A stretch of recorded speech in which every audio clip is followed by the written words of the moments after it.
Moby-Dick, Chapter 1, Loomings. Call me Ishmael.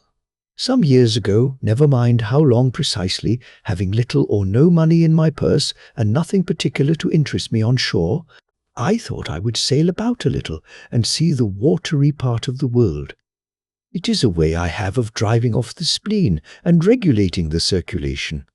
Whenever I find myself growing grim about the mouth, whenever it is a damp, drizzly November in my soul, whenever I find myself involuntarily pausing before coffin warehouses and bringing up the rear of every funeral I meet, and especially whenever my hypos get such an upper hand of me that it requires a strong moral principle to prevent me from deliberately stepping into the street and methodically knocking people's hats off, then I account it high time to get to sea as soon as I can. This is my substitute for pistol and ball. With a philosophical flourish, Cato throws himself upon his sword. I quietly take to the ship. There is nothing surprising in this. If they but knew it, almost all men in their degree, some time or other, cherish very nearly the same feelings towards the ocean with me. There now is your insular city of the Manhattoes, belted round by wharves as Indian isles by coral reefs. Commerce surrounds it with her surf. Right and left, the streets take you waterward. Its extreme downtown is the Battery, where that noble mole is washed by waves and cooled by breezes, which a few hours previous were out of sight of land.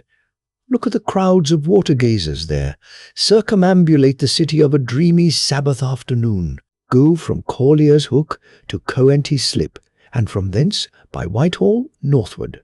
What do you see?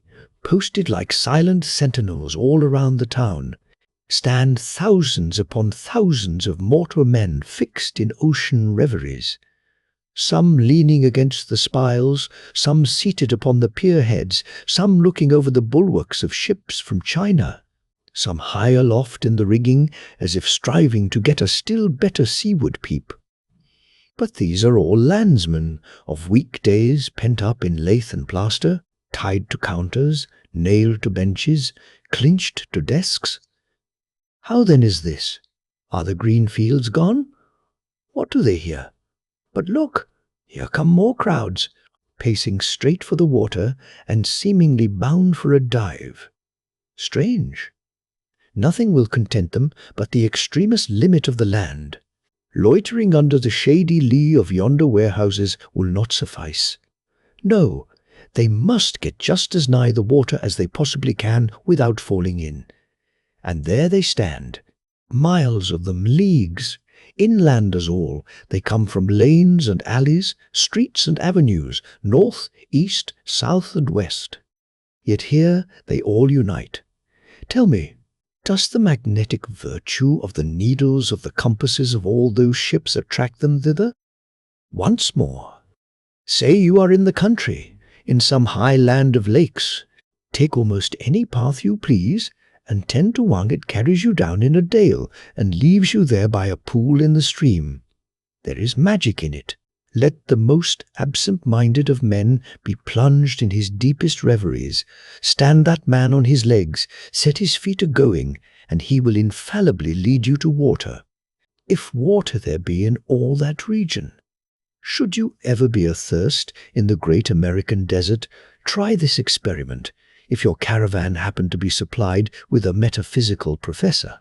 Yes, as everyone knows, meditation and water are wedded forever. But here is an artist. He desires to paint you the dreamiest, shadiest, quietest, most enchanting bit of romantic landscape in all the valley of the Saco. What is the chief element he employs? There stand his trees, each with a hollow trunk, as if a hermit and a crucifix were within, and here sleeps his meadow, and there sleep his cattle, and up from yonder cottage goes a sleepy smoke. Deep into distant woodlands winds a mazy way, reaching to overlapping spurs of mountains bathed in their hillside blue. But though the picture lies thus tranced, and though this pine tree shakes down its sighs like leaves upon this shepherd's head, Yet all were vain, unless the shepherd's eye were fixed upon the magic stream before him. Go visit the prairies in June, when for scores on scores of miles you wade knee-deep among tiger lilies. What is the one charm wanting? Water. There is not a drop of water there. Were Niagara but a cataract of sand, would you travel your 1,000 miles to see it? Why did the poor poet of Tennessee, upon suddenly receiving 2 handfuls of silver, deliberate whether to buy him a coat, which he sadly needed, or invest his money in a pedestrian trip to Rockaway Beach? Why is almost every robust, healthy boy with a robust, healthy soul in him at some time or other crazy to go to sea? Why, upon your first voyage as a passenger, did you yourself feel such a mystical vibration when first told that you and your ship were now out of sight of land? Why did the old Persians hold the sea holy? Why did the Greeks give it a separate deity and own brother of Jove? Surely all this is not without meaning, and still deeper the meaning of that story of Narcissus, who, because he could not grasp the tormenting, mild image he saw in the fountain, plunged into it and was drowned.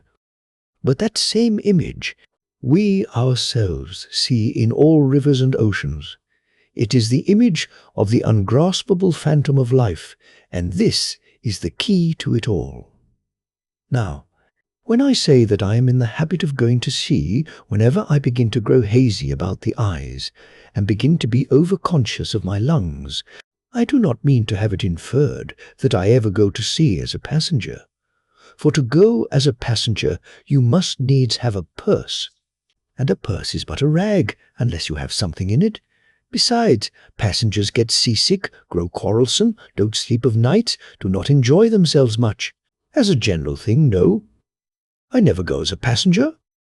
Nor, though I am something of a sort, do I ever go to sea as a commodore, or a captain, or a cook. I abandon the glory and distinction of such offices to those who like them. For my part, I abominate all honourable, respectable toils, trials, and tribulations of every kind whatsoever. It is quite as much as I can do to take care of myself, without taking care of ships, barkers, brigs, schooners, and what not. And as for going as cook, though I confess there is considerable glory in that, a cook being a sort of officer on shipboard, yet somehow I never fancied broiling fowls. Though once broiled, judiciously buttered, and judgmatically salted and peppered, there is no one who will speak more respectfully, not to say reverentially, of a broiled fowl than I will. It is out of the idolatrous dotings of the old Egyptians upon broiled ibis and roasted river horse that you see the mummies of those creatures in their huge bakehouses, the pyramids.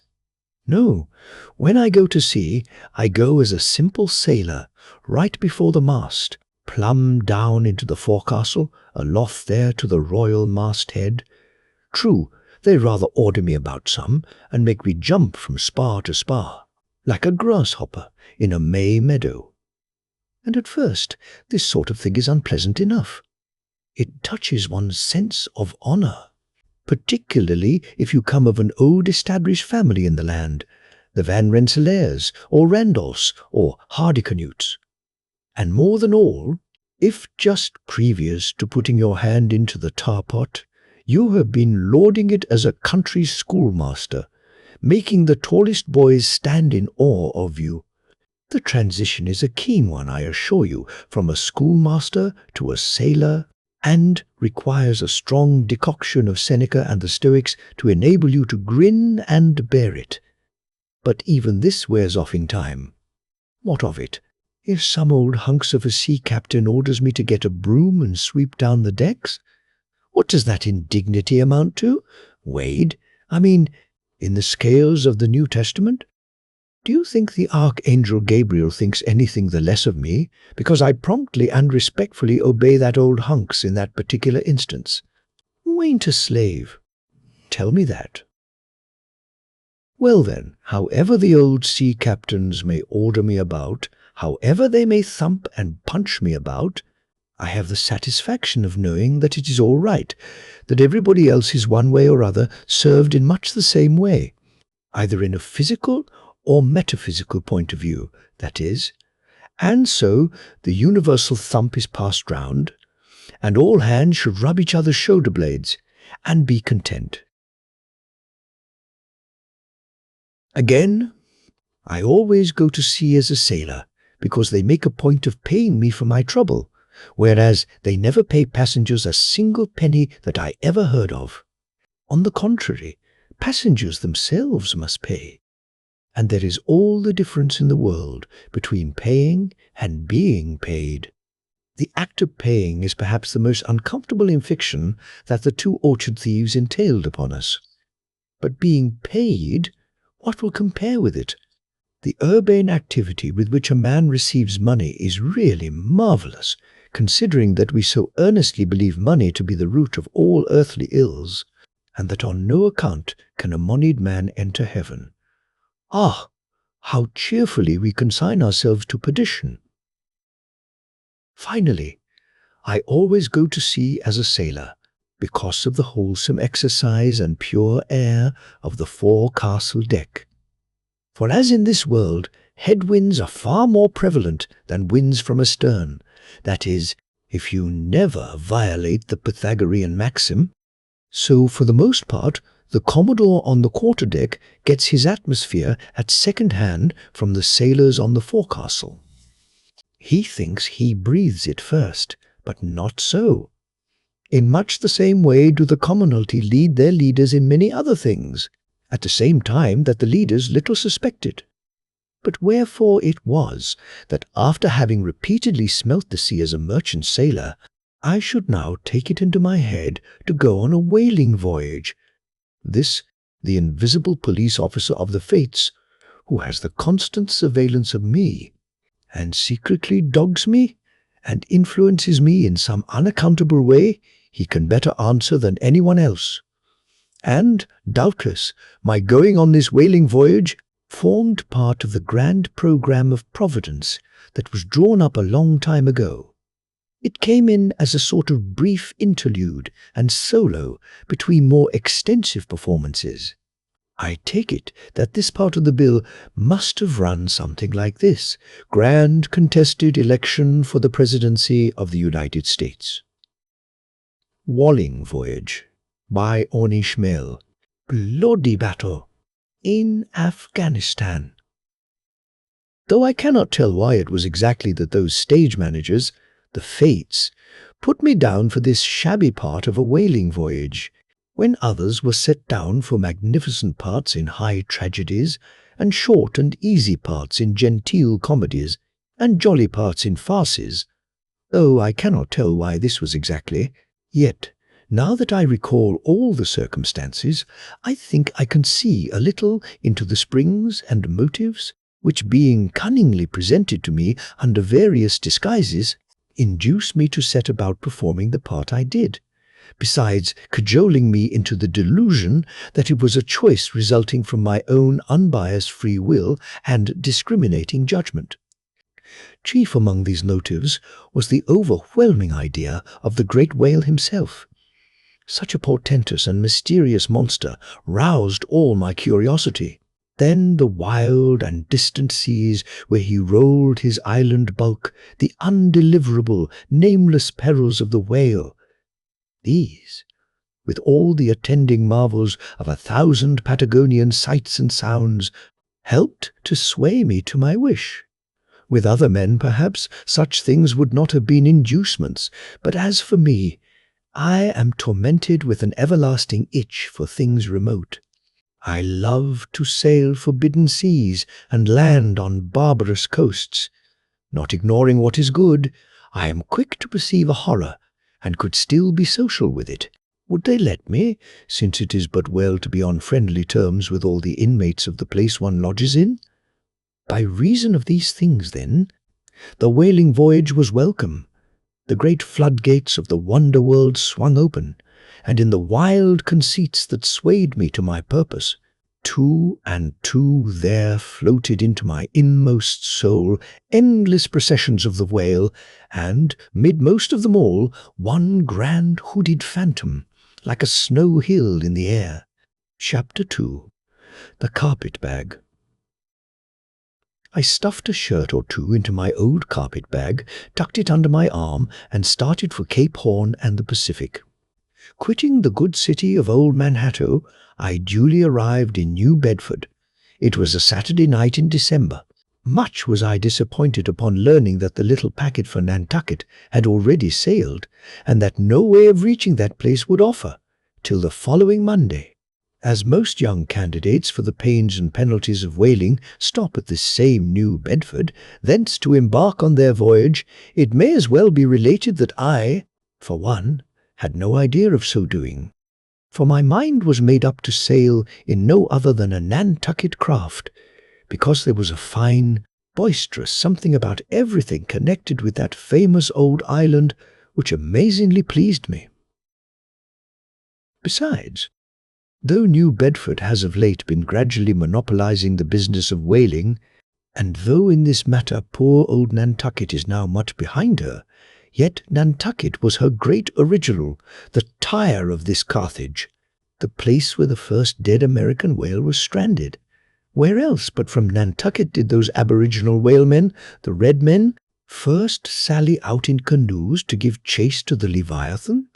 And where but from Nantucket, too, did that first adventurous little sloop put forth, partly laden with imported cobblestones, so goes the story, to throw at the whales, in order to discover when they were nigh enough to risk a harpoon from the bowsprit? Now, having a night, a day, and still another night following before me in New Bedford, ere I could embark for my destined port, it became a matter of concernment where I was to eat and sleep meanwhile. It was a very dubious-looking, nay, a very dark and dismal night, bitingly cold and cheerless. I knew no one in the place. With anxious grapnels I had sounded my pocket, and only brought up a few pieces of silver. So, wherever you go, Ishmael, said I to myself, as I stood in the middle of a dreary street shouldering my bag, and comparing the gloom towards the north with the darkness towards the south, wherever in your wisdom you may conclude to lodge for the night, my dear Ishmael, be sure to inquire the price, and don't be too particular. With halting steps I paced the streets, and passed the sign of the Crossed Harpoons, but it looked too expensive and jolly there. Further on, from the bright red windows of the Swordfish Inn, there came such fervent rays that it seemed to have melted the packed snow and ice from before the house, for everywhere else the congealed frost lay 10 inches thick in a hard, asphaltic pavement. Rather weary for me when I struck my foot against the flinty projections, because from hard, remorseless service the soles of my boots were in a most miserable plight. Too expensive and jolly, again thought I, pausing one moment to watch the broad glare in the street and hear the sounds of the tinkling glasses within. But go on, Ishmael, said I at last. Don't you hear? Get away from before the door. Your patched boots are stopping the way. So on I went. I now by instinct followed the streets that took me waterward, for there, doubtless, were the cheapest, if not the cheeriest inns. Such dreary streets, blocks of blackness, not houses, on either hand, and here and there a candle, like a candle, moving about in a tomb. At this hour of the night, of the last day of the week, that quarter of the town proved all but deserted. But presently I came to a smoky light proceeding from a low, wide building, the door of which stood invitingly open. It had a careless look, as if it were meant for the uses of the public. So, entering, the first thing I did was to stumble over an ash-box in the porch. Ha! thought I, ha! As the flying particles almost choked me. Are these ashes from that destroyed city, Gomorrah? But the crossed harpoons and the swordfish, this then must needs be the sign of the trap. However, I picked myself up and, hearing a loud voice within, pushed on and opened a second interior door. It seemed the great black Parliament sitting in Tophet. 100 black faces turned round in their rows to peer, and beyond, a black angel of doom was beating a book in a pulpit. It was a Negro church, and the preacher's text was about the blackness of darkness, and the weeping and wailing and teeth gnashing there. "Ah, Ishmael," muttered I, backing out. "Wretched entertainment at the sign of the Trap." Moving on, I at last came to a dim sort of light not far from the docks, and heard a forlorn creaking in the air, and looking up, saw a swinging sign over the door with a white painting upon it, faintly representing a tall straight jet of misty spray, and these words underneath: "The Spouter Inn, Peter Coffin." Coffin? Spouter?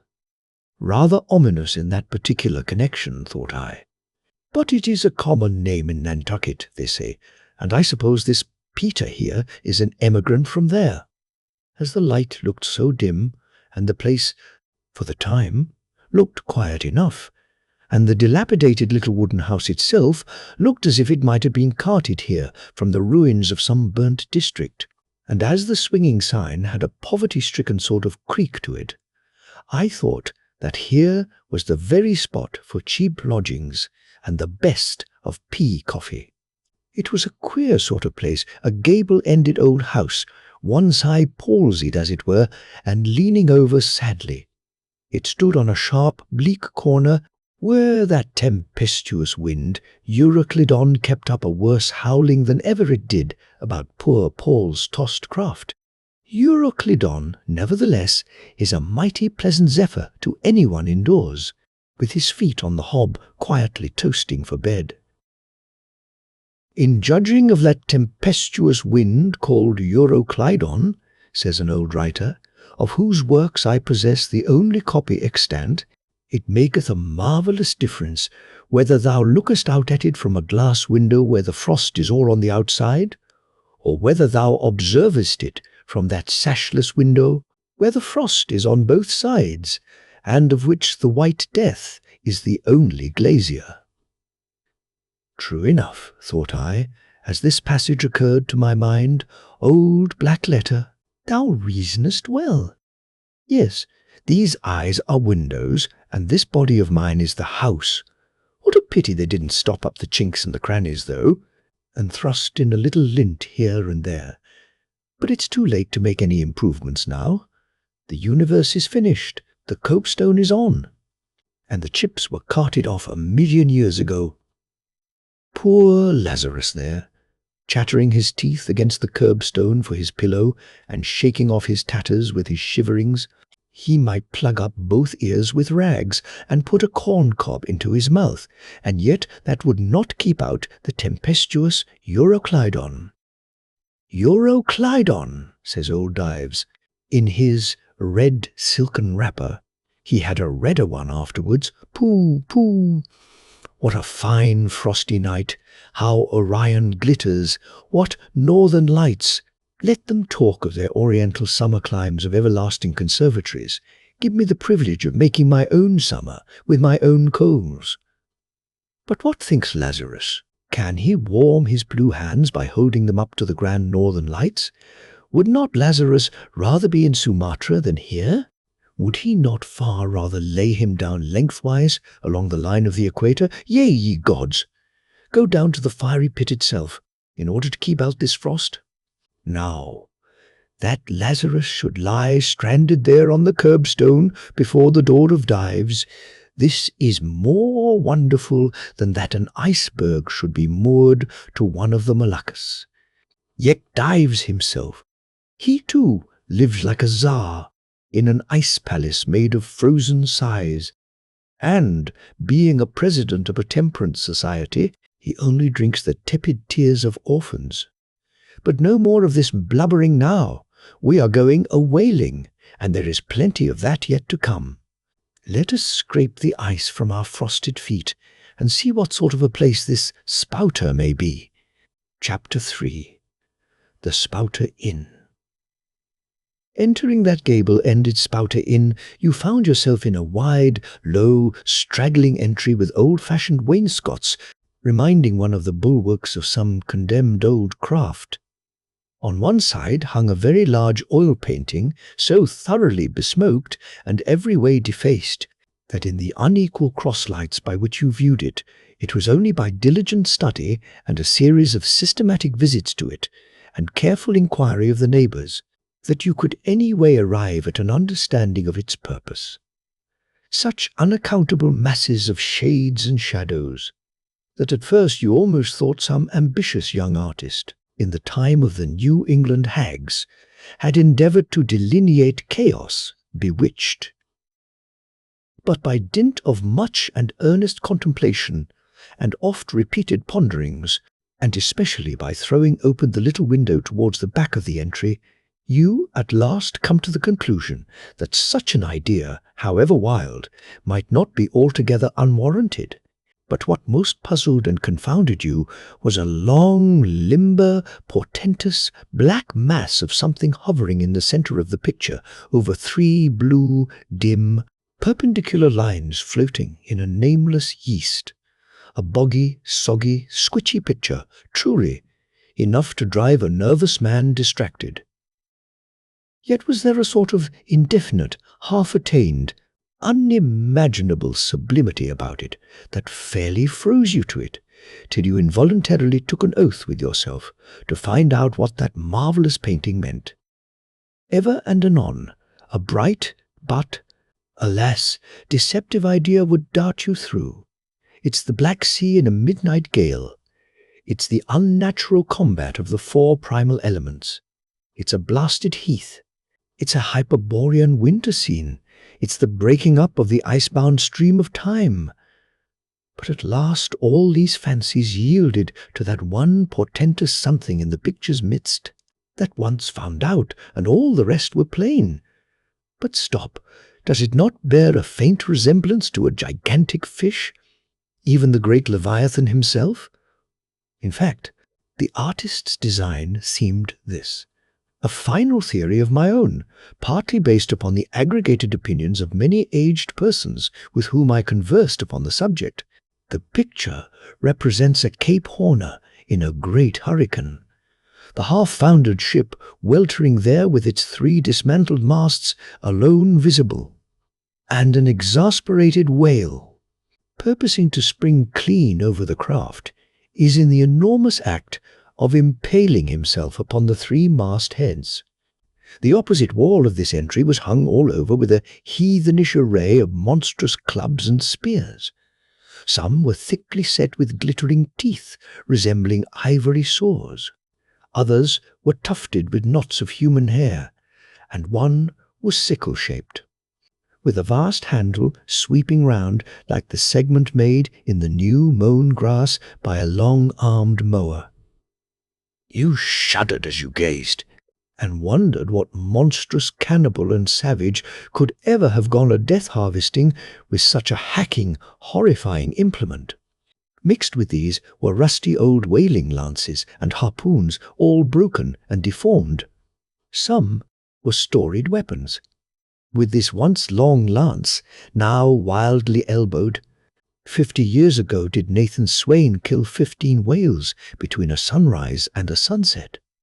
And that harpoon, so like a corkscrew now, was flung in Javan seas and run away with by a whale, years afterwards slain off the Cape of Blanco.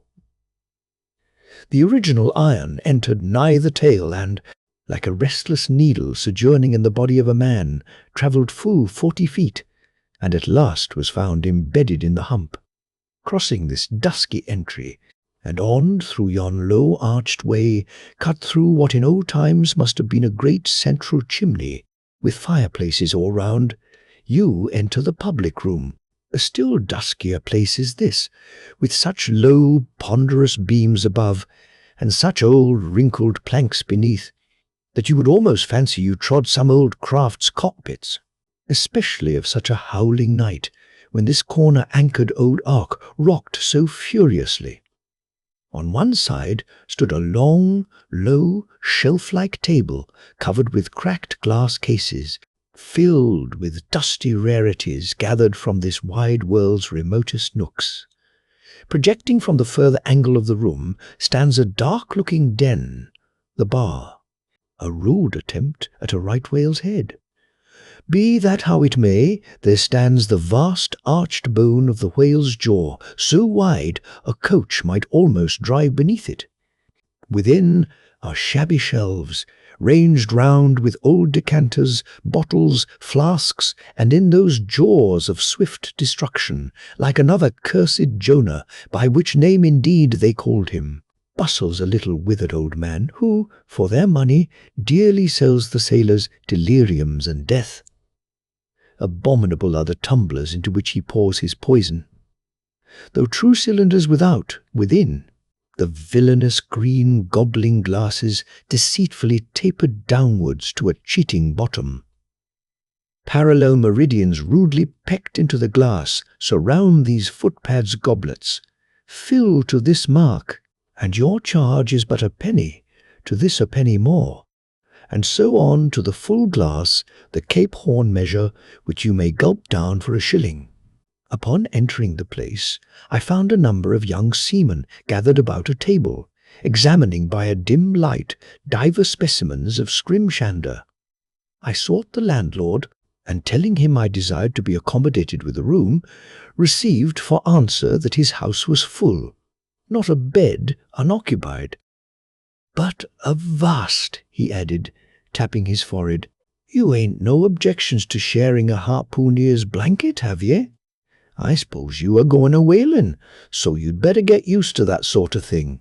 I told him that I never liked to sleep, two in a bed, that if I should ever do so, it would depend upon who the harpooner might be, and that if he, the landlord, really had no other place for me, and the harpooner was not decidedly objectionable, why, rather than wander further about a strange town on so bitter a night, I would put up with the half of any decent man's blanket. I thought so. "All right, take a seat. Supper? You want supper? Supper'll be ready directly." I sat down on an old wooden settle, carved all over like a bench on the Battery. At one end, a ruminating tar was still further adorning it with his jackknife, stooping over and diligently working away at the space between his legs. He was trying his hand at a ship under full sail, but he didn't make much headway, I thought.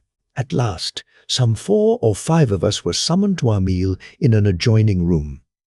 It was cold as Iceland, no fire at all. The landlord said he couldn't afford it. Nothing but 2 dismal tallow candles, each in a winding sheet. We were fain to button up our monkey jackets, and hold to our lips cups of scalding tea with our half-frozen fingers. But the fare was of the most substantial kind, not only meat and potatoes, but dumplings. Good heavens! Dumplings for supper! One young fellow in a green box coat addressed himself to these dumplings in a most direful manner. "My boy," said the landlord, "you'll have the nightmare to a dead sartainty." "Landlord," I whispered, "that ain't the harpooner, is it?" "Oh, no," said he, looking a sort of diabolically funny. "The harpooner is a dark-complexioned chap. He never eats dumplings, he don't. He eats nothing but steaks, and he likes 'em rare." "The devil he does," says I. "Where is that harpooner? Is he here?" "He'll be here afore long," was the answer. I could not help it, but I began to feel suspicious of this dark-complexioned harpooner. At any rate, I made up my mind that if it so turned out that we should sleep together, he must undress and get into bed before I did. Supper over. The company went back to the bar-room when, knowing not what else to do with myself, I resolved to spend the rest of the evening as a looker-on. Presently a rioting noise was heard without. Starting up, the landlord cried, "That's the Grampus's crew. I seed her reported in the offing this morning, a 3 years' voyage, and a full ship." Hurrah, boys! Now we'll have the latest news from the Figgies." A tramping of sea boots was heard in the entry. The door was flung open, and in rolled a wild set of mariners enough. Enveloped in their shaggy watch-coats, and with their heads muffled in woolen comforters, all bedarned and ragged, and their beards stiff with icicles, they seemed an eruption of bears from Labrador.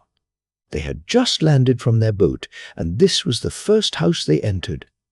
No wonder, then, that they made a straight wake for the whale's mouth, the bar, when the wrinkled little old Jonah, there officiating, soon poured them out brimmers all round. One complained of a bad cold in his head, upon which Jonah mixed him a pitch-like potion of gin and molasses, which he swore was a sovereign cure for all colds and catarrhs whatsoever, never mind of how long standing, or whether caught off the coast of Labrador, or on the weather side of an ice island. The liquor soon mounted into their heads, as it generally does, even with the arrantist toppers newly landed from sea, and they began capering about most obstreperously. I observed, however, that one of them held somewhat aloof, and though he seemed desirous not to spoil the hilarity of his shipmates by his own sober face, yet upon the whole he refrained from making as much noise as the rest. This man interested me at once, and since the sea gods had ordained that he should soon become my shipmate, though but a sleeping partner one, so far as this narrative is concerned, I will here venture upon a little description of him. He stood full 6 feet in height, with noble shoulders, and a chest like a cofferdam. I have seldom seen such brawn in a man. His face was deeply brown and burnt, making his white teeth dazzling by the contrast, while in the deep shadows of his eyes floated some reminiscences that did not seem to give him much joy. His voice at once announced that he was a southerner, and from his fine stature, I thought he must be one of those tall mountaineers from the Alleghanian Ridge in Virginia. When the revelry of his companions had mounted to its height, this man slipped away unobserved, and I saw no more of him till he became my comrade on the sea. In a few minutes, however, he was missed by his shipmates, and being, it seems, for some reason, a huge favourite with them, they raised a cry of, "Bulkington! Bulkington! Where's Bulkington?" and darted out of the house in pursuit of him. It was now about 9 o'clock, and the room seeming almost supernaturally quiet after these orgies, I began to congratulate myself upon a little plan that had occurred to me just previous to the entrance of the seamen. No man prefers to sleep two in a bed. In fact, you would a good deal rather not sleep with your own brother. I don't know how it is, but people like to be private when they are sleeping. And when it comes to sleeping with an unknown stranger, in a strange inn, in a strange town, and that stranger a harpooneer, then your objections indefinitely multiply. Nor was there any earthly reason why I, as a sailor, should sleep two in a bed more than anybody else, for sailors. No more sleep, two in a bed at sea, than bachelor kings do ashore. To be sure, they all sleep together in one apartment, but you have your own hammock, and cover yourself with your own blanket, and sleep in your own skin. The more I pondered over this harpooneer, the more I abominated the thought of sleeping with him. It was fair to presume that being a harpooneer, his linen or woolen, as the case might be, would not be of the tidiest, certainly none of the finest. I began to twitch all over. Besides, it was getting late, and my decent harpooneer ought to be home and going bedwards. Suppose now he should tumble in upon me at midnight. How could I tell from what vile hole he had been coming? "Landlord, I've changed my mind about that harpooneer. I shan't sleep with him. I'll try the bench here." "Just as you please. I'm sorry I can't spare ye a tablecloth for a mattress, and it's a plaguey rough board here, feeling of the knots and notches. But wait a bit. Scrimshander, I've got a carpenter's plane there in the bar. Wait, I say, and I'll make ye snug enough." So saying, he procured the plane, and with his old silk handkerchief first dusting the bench, vigorously set to planing away at my bed, the while grinning like an ape. The shavings flew right and left, till at last the plane iron came bump against an indestructible knot. The landlord was near spraining his wrist, and I told him for heaven's sake to quit. The bed was soft enough to suit me, and I did not know how all the planing in the world could make eider down of a pine plank. So, gathering up the shavings with another grin, and throwing them into the great stove in the middle of the room, he went about his business and left me in a brown study. I now took the measure of the bench, and found that it was a foot too short, but that could be mended with a chair. But it was a foot too narrow, and the other bench in the room was about 4 inches higher than the planed one, so there was no yoking them. I then placed the first bench lengthwise along the only clear space against the wall, leaving a little interval between for my back to settle down in. But I soon found that there came such a draught of cold air over me from under the sill of the window that this plan would never do at all, especially as another current from the rickety door met the one from the window, and both together formed a series of small whirlwinds in the immediate vicinity of the spot where I had thought to spend the night. The devil fetch that harpooneer, thought I. But stop, couldn't I steal a march on him, bolt his door inside, and jump into his bed, not to be wakened by the most violent knockings? It seemed no bad idea, but upon second thoughts I dismissed it, for who could tell but what the next morning, so soon as I popped out of the room, the harpooneer might be standing in the entry, all ready to knock me down. Still, looking round me again, and seeing no possible chance of spending a sufferable night unless in some other person's bed, I began to think that after all I might be cherishing unwarrantable prejudices against this unknown harpooneer. Thinks I, I'll wait a while. He must be dropping in before long. I'll have a good look at him then, and perhaps we may become jolly good bedfellows after all, there's no telling. But though the other boarders kept coming in by 1s, 2s, and 3s, and going to bed, yet no sign of my harpooneer. "Landlord," said I, "what sort of a chap is he? Does he always keep such late hours?"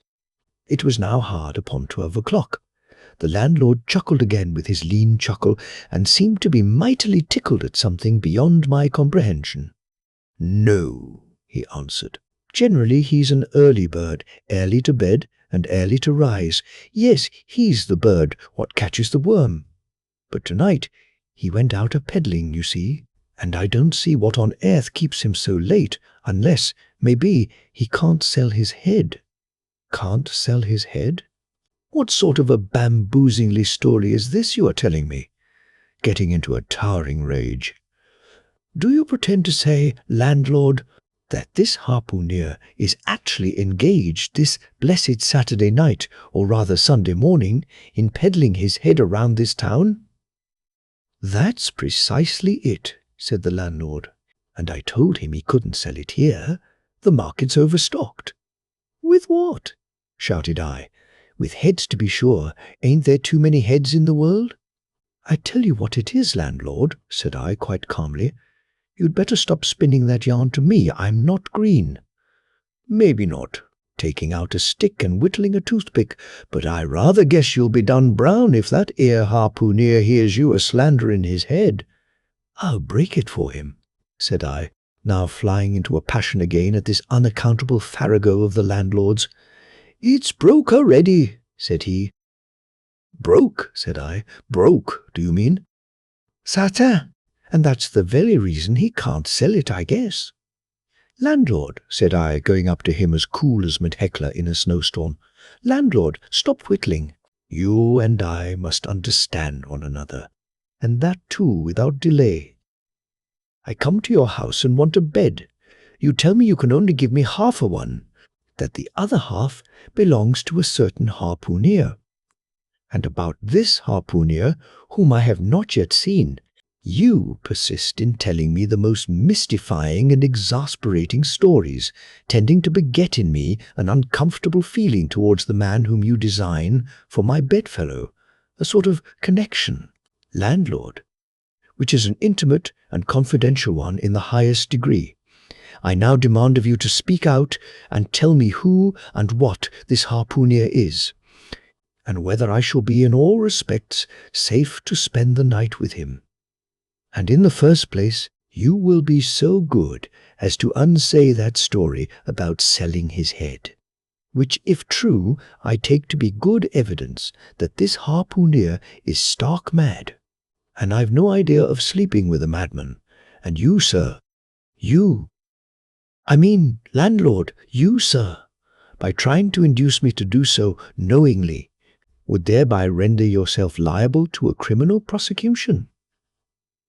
"Whoa," said the landlord, fetching a long breath.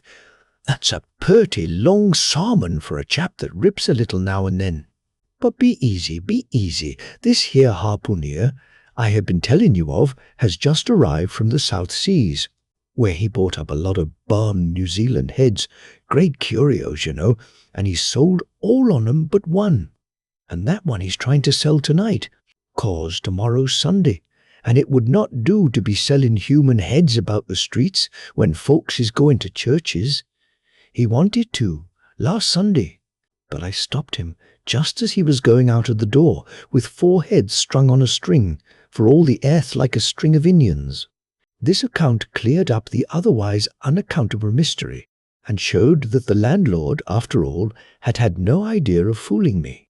But at the same time, what could I think of a harpooner who stayed out of a Saturday night, clean into the holy Sabbath, engaged in such a cannibal business as selling the heads of dead idolaters? Depend upon it, landlord, that harpooner is a dangerous man. "He pays reg'lar," was the rejoinder. "But come, it's getting dreadful late. You had better be turning flukes. It's a nice bed. Sal and me slept in that 'ere bed the night we were spliced. There's plenty of room for 2 to kick about in that bed. It's an almighty big bed, that. Why, afore we give it up, Sal used to put our Sam and little Johnny in the foot of it. But I got a dreaming and sprawling about one night, and somehow Sam got pitched on the floor, and came near breaking his arm. After that, Sal said it wouldn't do. 'Come along here, I'll give you a glim in a jiffy.' And so saying, he lighted a candle and held it towards me, offering to lead the way. But I stood irresolute, when looking at a clock in the corner. He exclaimed, 'Ay vum! It's Sunday. You won't see that harpooner tonight. He's come to anchor somewhere. Come along then, do come, won't ye come?' I considered the matter a moment, and then upstairs we went, and I was ushered into a small room, cold as a clam, and furnished, sure enough, with a prodigious bed, almost big enough indeed for any 4 harpooneers to sleep abreast. "There," said the landlord, placing the candle on a crazy old sea-chest that did double duty as a washstand and centre table. "There! Make yourself comfortable now, and good night to ye." I turned round from eyeing the bed, but he had disappeared. Folding back the counterpane, I stooped over the bed. Though none of the most elegant, it yet stood the scrutiny tolerably well. I then glanced round the room, and besides the bedstead and centre table, could see no other furniture belonging to the place, but a rude shelf, the 4 walls, and a papered fireboard representing a man striking a whale.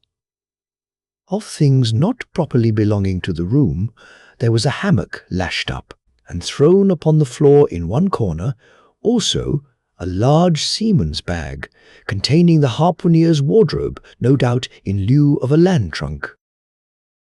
Likewise, there was a parcel of outlandish bone fishhooks on the shelf over the fireplace, and a tall harpoon standing at the head of the bed. But what is this on the chest? I took it up, and held it close to the light, and felt it, and smelt it, and tried every way possible to arrive at some satisfactory conclusion concerning it. I can compare it to nothing but a large doormat, ornamented at the edges with little tinkling tags, something like the stained porcupine quills round an Indian moccasin. There was a hole or slit in the middle of this mat, as you see the same in South American ponchos. But could it be possible that any sober harpooner would get into a doormat and parade the streets of any Christian town in that sort of guise? I put it on to try it, and it weighed me down like a hamper, being uncommonly shaggy and thick, and I thought a little damp, as though this mysterious harpooner had been wearing it of a rainy day. I went up in it to a bit of glass stuck against the wall, and I never saw such a sight in my life. I tore myself out of it in such a hurry that I gave myself a kink in the neck. I sat down on the side of the bed and commenced thinking about this head-peddling harpooner and his doormat. After thinking some time on the bedside, I got up and took off my monkey jacket, and then stood in the middle of the room thinking. I then took off my coat and thought a little more in my shirt sleeves. But beginning to feel very cold now, half undressed as I was, and remembering what the landlord said about the harpooner's not coming home at all that night, it being so very late, I made no more ado, but jumped out of my pantaloons and boots, and then, blowing out the light, tumbled into bed, and commended myself to the care of heaven. Whether that mattress was stuffed with corn cobs or broken crockery, there is no telling, but I rolled about a good deal and could not sleep for a long time. At last I slid off into a light doze, and had pretty nearly made a good offing towards the land of Nod, when I heard a heavy footfall in the passage, and saw a glimmer of light come into the room from under the door. Lord save me, thinks I, that must be the harpooner, the infernal head-peddler. But I lay perfectly still, and resolved not to say a word till spoken to. Holding a light in one hand, and that identical New Zealand head in the other, the stranger entered the room, and without looking towards the bed, placed his candle a good way off from me on the floor in one corner, and then began working away at the knotted cords of the large bag I before spoke of as being in the room. I was all eagerness to see his face, but he kept it averted for some time while employed in unlacing the bag's mouth. This accomplished, however, he turned round, when, good heavens, what a sight! Such a face!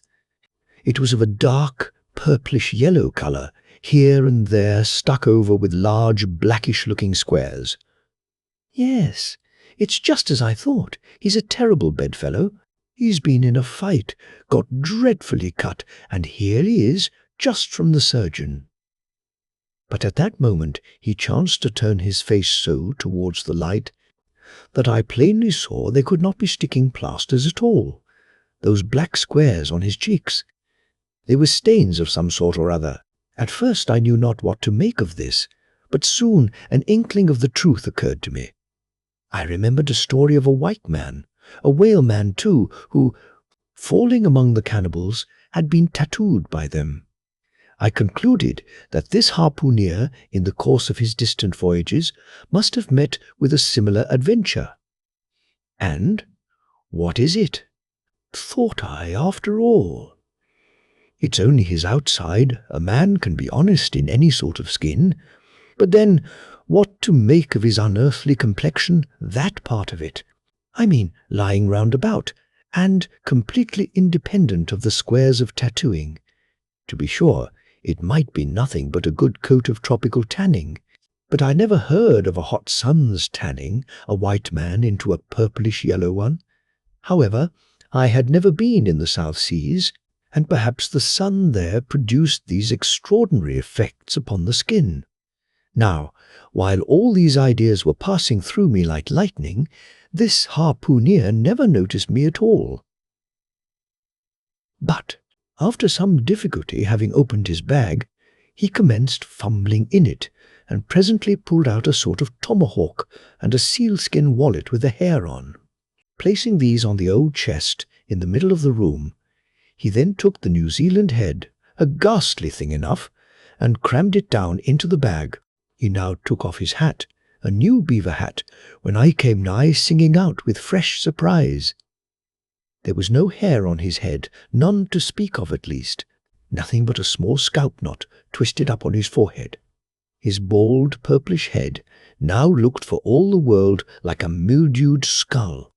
Had not the stranger stood between me and the door, I would have bolted out of it quicker than ever. I bolted a dinner. Even as it was, I thought something of slipping out of the window, but it was the second floor back. I am no coward, but what to make of this head-peddling purple rascal altogether past my comprehension. Ignorance is the parent of fear, and being completely nonplussed and confounded about the stranger, I confess I was now as much afraid of him as if it was the devil himself who had thus broken into my room at the dead of night. In fact, I was so afraid of him that I was not game enough just then to address him and demand a satisfactory answer concerning what seemed inexplicable in him. Meanwhile, he continued the business of undressing, and at last showed his chest and arms. As I live, these covered parts of him were checkered with the same squares as his face. His back, too, was all over the same dark squares. He seemed to have been in a 30 years' war and just escaped from it with a sticking plaster shirt. Still more, his very legs were marked, as if a parcel of dark green frogs were running up the trunks of young palms. It was now quite plain that he must be some abominable savage or other shipped aboard of a whaleman in the South Seas, and so landed in this Christian country. I quaked to think of it. A peddler of heads, too, perhaps the heads of his own brothers. He might take a fancy to mine, heavens. Look at that tomahawk. But there was no time for shuddering, for now the savage went about something that completely fascinated my attention and convinced me that he must indeed be a heathen. Going to his heavy grego, or laphall, or dreadnought, which he had previously hung on a chair, he fumbled in the pockets and produced at length a curious little deformed image with a hunch on its back and exactly the colour of a 3-days-old Congo baby. Remembering the embalmed head, at first I almost thought that this black mannequin was a real baby, preserved in some similar manner. But seeing that it was not at all limber, and that it glistened a good deal like polished ebony, I concluded that it must be nothing but a wooden idol, which indeed it proved to be. For now the savage goes up to the empty fireplace, and removing the papered fireboard, sets up this little hunchbacked image, like a tenpin, between the andirons. The chimney jambs and all the bricks inside were very sooty, so that I thought this fireplace made a very appropriate little shrine or chapel for his Congo idol. I now screwed my eyes hard towards the half-hidden image, feeling but ill at ease. Meantime, to see what was next to follow. First, he takes about a double handful of shavings out of his grego pocket and places them carefully before the idol. Then, laying a bit of ship biscuit on top and applying the flame from the lamp, he kindled the shavings into a sacrificial blaze. Presently, after many hasty snatches into the fire, and still hastier withdrawals of his fingers, whereby he seemed to be scorching them badly, he at last succeeded in drawing out the biscuit. Then, blowing off the heat and ashes a little, he made a polite offer of it to the little negro. But the little devil did not seem to fancy such dry sort of fare at all. He never moved his lips. All these strange antics were accompanied by still stranger guttural noises from the devotee, who seemed to be praying in a sing-song, or else singing some pagan psalmody or other, during which his face twitched about in the most unnatural manner.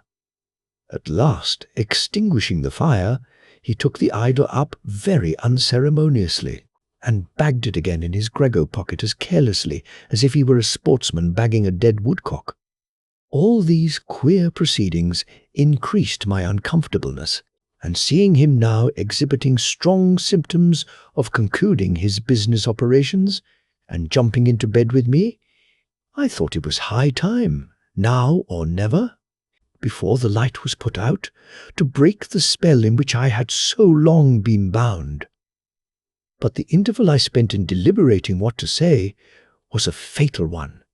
Taking up his tomahawk from the table, he examined the head of it for an instant, and then holding it to the light, with his mouth at the handle, he puffed out great clouds of tobacco smoke. The next moment the light was extinguished, and this wild cannibal, tomahawk between his teeth, sprang into bed with me. I sang out, I could not help it now, and giving a sudden grunt of astonishment, he began feeling me. Stammering out something, I knew not what, I rolled away from him against the wall, and then conjured him, whoever or whatever he might be, to keep quiet, and let me get up and light the lamp again. But his guttural responses satisfied me at once that he but ill comprehended my meaning. "Who-e-devil-you," he at last said, "you no speak. Damn me, I kill ye." And so saying, the lighted tomahawk began flourishing about me in the dark. "Landlord, for God's sake, Peter Coffin," shouted I. "Landlord, watch, Coffin, angels, save me." "Speak ye, tell me who ye be, or damn me, I kill ye," again growled the cannibal, while his horrid flourishings of the tomahawk scattered the hot tobacco ashes about me, till I thought my linen would get on fire. But thank heaven, at that moment the landlord came into the room, light in hand, and leaping from the bed, I ran up to him. "Don't be afraid now," said he, grinning again. "Queequeg here wouldn't harm a hair of your head." "Stop your grinning," shouted I, "and why didn't you tell me that that infernal harpooneer was a cannibal?" "I thought ye knowed it. Didn't I tell ye he was a peddling heads around town, but turn flukes again and go to sleep? Queequeg, look here. You sabby me, I sabby you. This man sleep you. You sabby? Me sabby plenty," grunted Queequeg, puffing away at his pipe and sitting up in bed.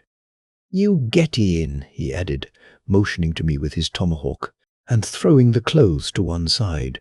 He really did this in not only a civil, but a really kind and charitable way. I stood looking at him a moment. For all his tattooings, he was, on the whole, a clean, comely-looking cannibal. "What's all this fuss I have been making about?" thought I to myself. "The man's a human being, just as I am. He has just as much reason to fear me as I have to be afraid of him. Better sleep with a sober cannibal than a drunken Christian." "Landlord," said I, "tell him to stash his tomahawk there, or pipe, or whatever you call it. Tell him to stop smoking. In short, and I will turn in with him. But I don't fancy having a man smoking in bed with me. It's dangerous. Besides, I ain't insured." This being told to Queequeg, he at once complied, and again politely motioned me to get into bed, rolling over to one side as much as to say, "I won't touch a leg of ye." "Good night, landlord," said I. "You may go." I turned in, and never slept better in my life. Chapter 4. The Counterpane. Upon waking next morning about daylight, I found Queequeg's arm thrown over me in the most loving and affectionate manner. You had almost thought I had been his wife. The counterpane was of patchwork, full of odd little party-coloured squares and triangles, and this arm of his tattooed all over with an interminable Cretan labyrinth of a figure, no two parts of which were of one precise shade, owing, I suppose, to his keeping his arm at sea unmethodically in sun and shade, his shirt sleeves irregularly rolled up at various times. This same arm of his, I say, looked for all the world like a strip of that same patchwork quilt. Indeed, partly lying on it, as the arm did when I first awoke, I could hardly tell it from the quilt. They so blended their hues together, and it was only by the sense of weight and pressure that I could tell that Queequeg was hugging me. My sensations were strange. Let me try to explain them. When I was a child, I well remember a somewhat similar circumstance that befell me. Whether it was a reality or a dream, I never could entirely settle. The circumstance was this. I had been cutting up some caper or other. I think it was trying to crawl up the chimney, as I had seen a little sweep do a few days previous, and my stepmother, who, somehow or other, was all the time whipping me or sending me to bed supperless, my mother dragged me by the legs out of the chimney and packed me off to bed, though it was only 2 o'clock in the afternoon of the 21st June, the longest day in the year in our hemisphere. I felt dreadfully, but there was no help for it, so upstairs I went to my little room in the 3rd floor, undressed myself as slowly as possible so as to kill time, and with a bitter sigh got between the sheets. I lay there dismally calculating that 16 entire hours must elapse before I could hope for a resurrection. 16 hours in bed!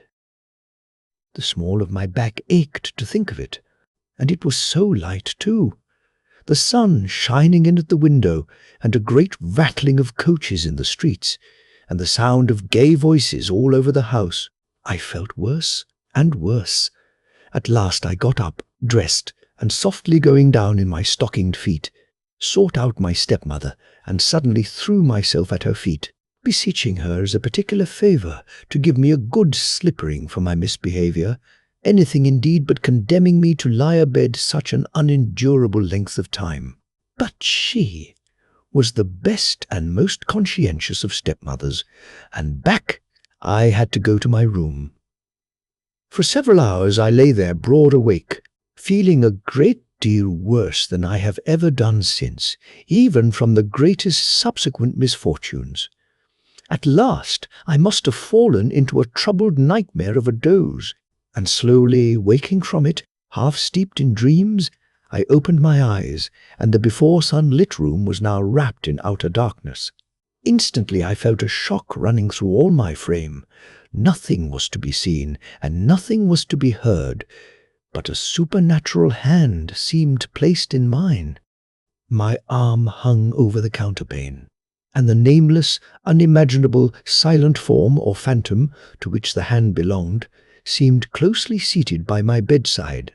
For what seemed ages piled on ages, I lay there, frozen with the most awful fears, not daring to drag away my hand, yet ever thinking that if I could but stir it 1 single inch, the horrid spell would be broken. I knew not how this consciousness at last glided away from me, but waking in the morning, I shudderingly remembered it all, and for days and weeks and months afterwards I lost myself in confounding attempts to explain the mystery. Nay, to this very hour I often puzzle myself with it. Now, take away the awful fear, and my sensations at feeling the supernatural hand in mine were very similar in their strangeness to those which I experienced on waking up and seeing Queequeg's pagan arm thrown round me. But at length all the past night's events soberly recurred one by one in fixed reality, and then I lay only alive to the comical predicament. For though I tried to move his arm, unlock his bridegroom clasp, yet, sleeping as he was, he still hugged me tightly, as though naught but death should part us twain. I now strove to rouse him, Queequeg, but his only answer was a snore. I then rolled over, my neck feeling as if it were in a horse collar, and suddenly felt a slight scratch. Throwing aside the counterpane, there lay the tomahawk sleeping by the savage's side, as if it were a hatchet-faced baby. A pretty pickle, truly, thought I. A bed here, in a strange house, in the broad day, with a cannibal and a tomahawk. Queequeg, in the name of goodness, Queequeg, wake. At length, by dint of much wriggling, and loud and incessant expostulations upon the unbecomingness of his hugging a fellow male in that matrimonial sort of style, I succeeded in extracting a grunt, and presently he drew back his arm, shook himself all over like a Newfoundland dog just from the water, and sat up in bed, stiff as a pikestaff, looking at me, and rubbing his eyes as if he did not altogether remember how I came to be there, though a dim consciousness of knowing something about me seemed slowly dawning over him. Meanwhile, I lay quietly eyeing him, having no serious misgivings now, and bent upon narrowly observing so curious a creature, when, at last, his mind seemed made up touching the character of his bedfellow, and he became, as it were, reconciled to the fact. He jumped out upon the floor, and by certain signs and sounds gave me to understand that, if it pleased me, he would dress first, and then leave me to dress afterwards, leaving the whole apartment to myself. Thinks I, Queequeg, under the circumstances, this is a very civilized overture, but the truth is, these savages have an innate sense of delicacy. Say what you will, it is marvelous how essentially polite they are. I pay this particular compliment to Queequeg because he treated me with so much civility and consideration, while I was guilty of great rudeness, staring at him from the bed and watching all his toilette motions, for the time my curiosity getting the better of my breeding. Nevertheless, a man like Queequeg you don't see every day. He and his ways were well worth unusual regarding. He commenced dressing at top by donning his beaver hat, a very tall one, by the by, and then, still minus his trousers, he hunted up his boots. What under the heavens he did it for, I cannot tell, but his next movement was to crush himself, boots in hand and hat on, under the bed, when, from sundry violent gaspings and strainings, I inferred he was hard at work booting himself, though by no law of propriety that I ever heard of is any man required to be private when putting on his boots. But Queequeg, do you see, was a creature in the transition stage, neither caterpillar nor butterfly. He was just enough civilized to show off his outlandishness in the strangest possible manners. His education was not yet completed. He was an undergraduate. If he had not been a small degree civilized, he very probably would not have troubled himself with boots at all.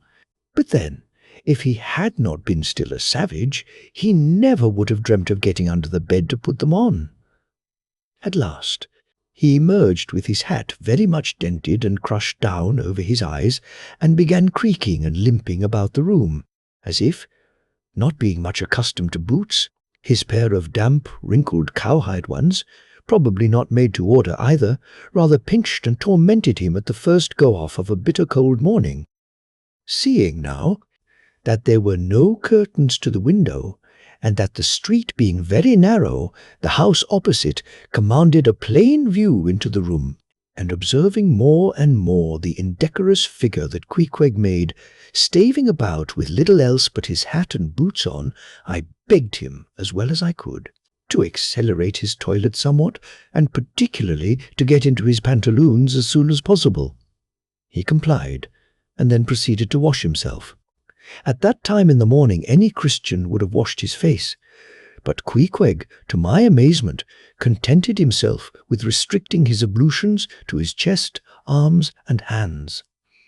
He then donned his waistcoat, and taking up a piece of hard soap on the washstand centre table, dipped it into water and commenced lathering his face. I was watching to see where he kept his razor, when, lo and behold, he takes the harpoon from the bed corner, slips out the long wooden stock, unsheathes the head, wets it a little on his boot, and striding up to the bit of mirror against the wall, begins a vigorous scraping, or rather harpooning of his cheeks. Thinks I, Queequeg, this is using Rogers's best cutlery with a vengeance. Afterwards I wondered the less at this operation when I came to know of what fine steel the head of a harpoon is made, and how exceedingly sharp the long, straight edges are always kept. The rest of his toilet was soon achieved, and he proudly marched out of the room, wrapped up in his great pilot monkey jacket and sporting his harpoon like a marshal's baton. Chapter 5. breakfast. I quickly followed suit, and descending into the bar-room accosted the grinning landlord very pleasantly. I cherished no malice towards him, though he had been skylarking with me not a little in the matter of my bedfellow. However, a good laugh is a mighty good thing, and rather too scarce a good thing. The more's the pity. So, if any one man, in his own proper person, affords stuff for a good joke to anybody, let him not be backward, but let him cheerfully allow himself to spend and be spent in that way. And the man that has anything bountifully laughable about him, be sure there is more in that man than you perhaps think for. The bar-room was now full of the boarders who had been dropping in the night previous, and whom I had not as yet had a good look at. They were nearly all whalemen, chief mates and second mates and third mates and sea carpenters and sea coopers, and sea blacksmiths and harpooneers and shipkeepers, a brown and brawny company with bosky beards, an unshorn shaggy set, all wearing monkey jackets for morning gowns. You could pretty plainly tell how long each one had been ashore. This young fellow's healthy cheek is like a sun-toasted pear in hue, and would seem to smell almost as musky. He cannot have been 3 days landed from his Indian voyage. That man next him looks a few shades lighter. You might say a touch of satin wood is in him. In the complexion of a third still lingers a tropic tawn, but slightly bleached withal. He doubtless has tarried whole weeks ashore. But who could show a cheek like Queequeg, which, barred with various tints, seemed like the Andes' western slope to show forth in one array, contrasting climates, zone by zone? "Grub, ho!" now cried the landlord, flinging open a door, and in we went to breakfast. They say that men who have seen the world thereby become quite at ease in manner, quite self-possessed in company. Not always, though, Ledyard, the great New England traveller, and Mungo Park, the Scotch one, of all men, they possessed the least assurance in the parlour. But perhaps the mere crossing of Siberia in a sledge drawn by dogs, as Ledyard did, or the taking a long solitary walk on an empty stomach in the Negro heart of Africa, which was the sum of poor Mungo's performances, this kind of travel, I say, may not be the very best mode of attaining a high social polish. Still, for the most part, that sort of thing is to be had anywhere. These reflections just here are occasioned by the circumstance that after we were all seated at the table, and I was preparing to hear some good stories about whaling, to my no small surprise, nearly every man maintained a profound silence. And not only that, but they looked embarrassed. Yes, here were a set of sea dogs, many of whom, without the slightest bashfulness, had boarded great whales on the high seas, entire strangers to them, and duelled them dead without winking. And yet, here they sat at a social breakfast table, all of the same calling, all of kindred tastes, looking round as sheepishly at each other as though they had never been out of sight of some sheepfold among the Green Mountains. A curious sight. These bashful bears, these timid warrior whalemen. But as for Queequeg, why, Queequeg sat there among them at the head of the table too, it so chanced, as cool as an icicle. To be sure, I cannot say much for his breeding. His greatest admirer could not have cordially justified his bringing his harpoon into breakfast with him, and using it there without ceremony, reaching over the table with it to the imminent jeopardy of many heads, and grappling the beefsteaks towards him. But that was certainly very coolly done by him, and everyone knows that in most people's estimation, to do anything coolly is to do it genteelly. We will not speak of all Queequeg's peculiarities here. How he eschewed coffee and hot rolls, and applied his undivided attention to beefsteaks, done rare. Enough that when breakfast was over, he withdrew like the rest into the public room, lighted his tomahawk pipe, and was sitting there quietly digesting and smoking with his inseparable hat on, when I sallied out for a stroll. Chapter 6. The Street.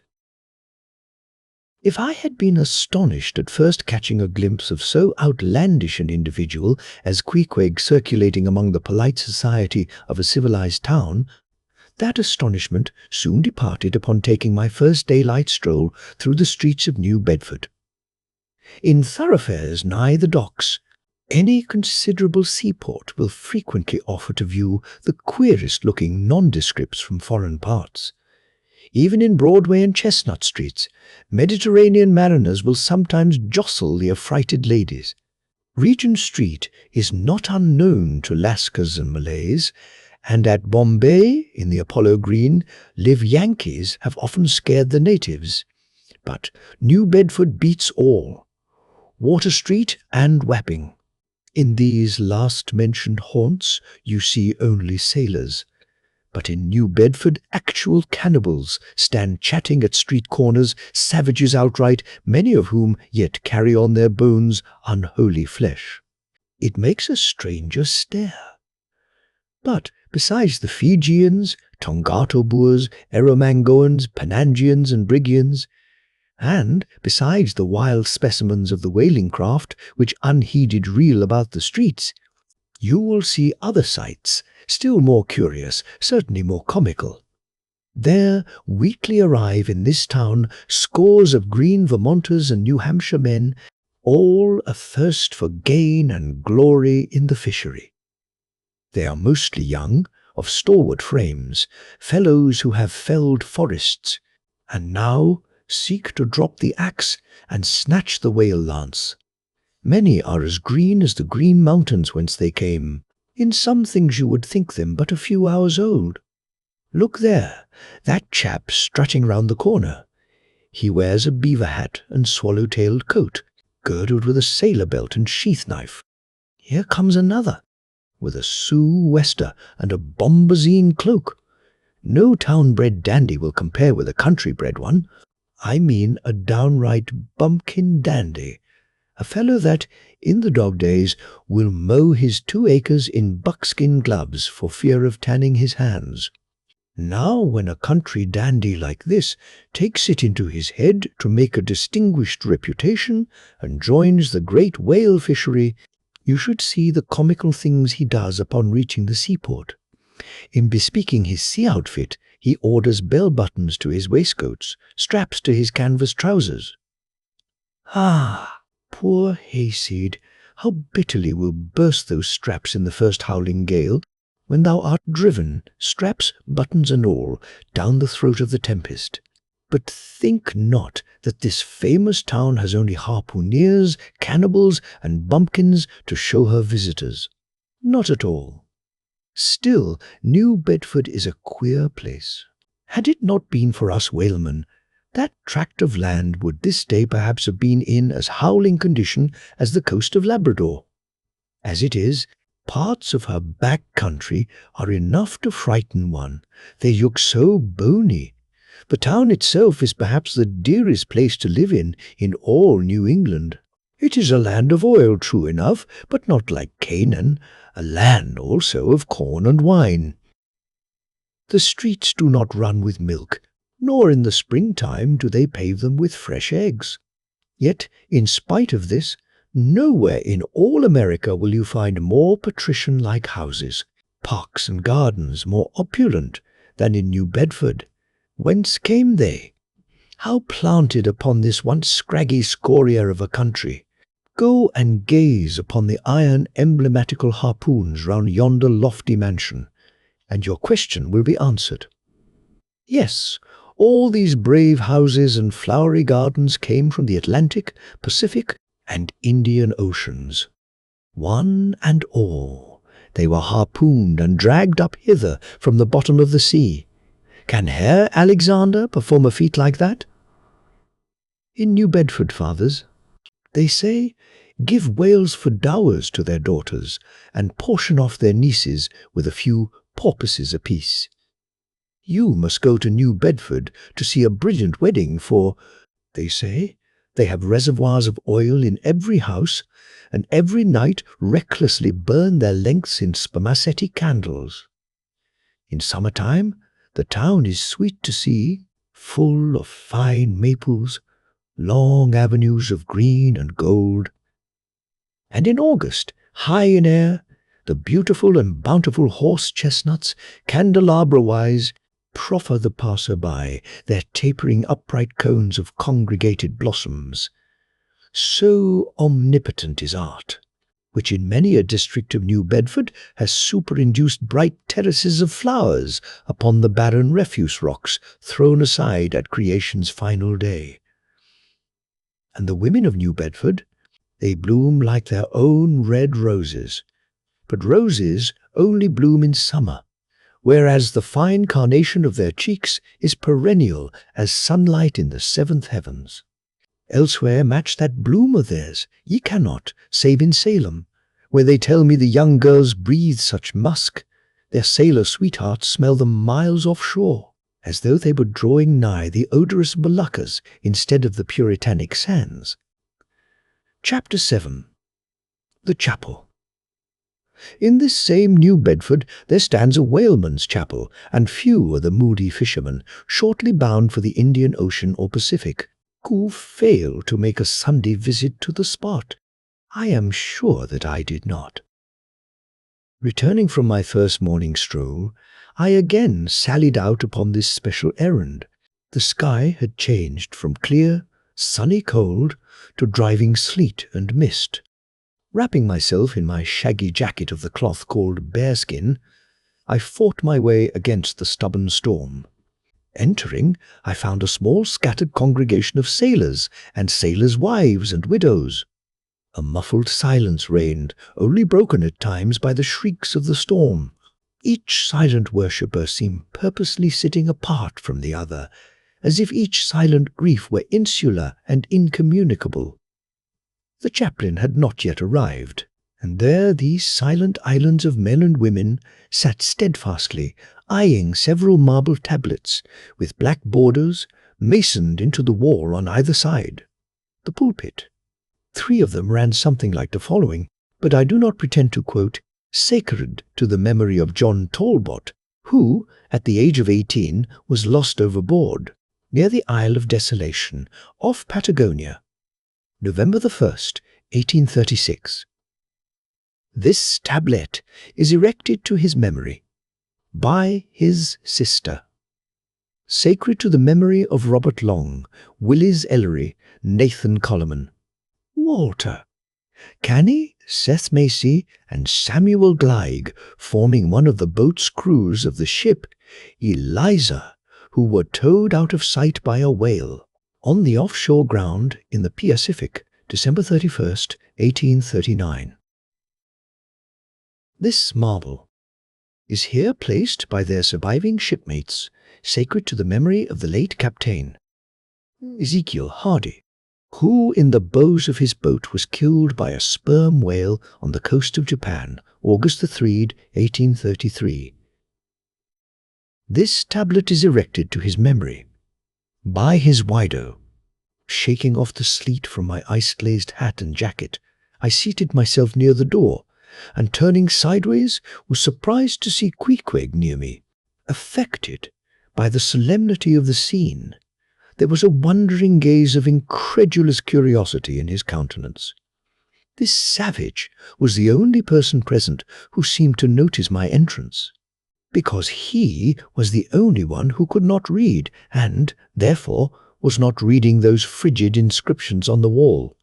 Whether any of the relatives of the seamen whose names appeared there were now among the congregation, I knew not, but so many are the unrecorded accidents in the fishery, and so plainly did several women present wear the countenance, if not the trappings of some unceasing grief, that I feel sure that here before me were assembled those in whose unhealing hearts the sight of those bleak tablets sympathetically caused the old wounds to bleed afresh.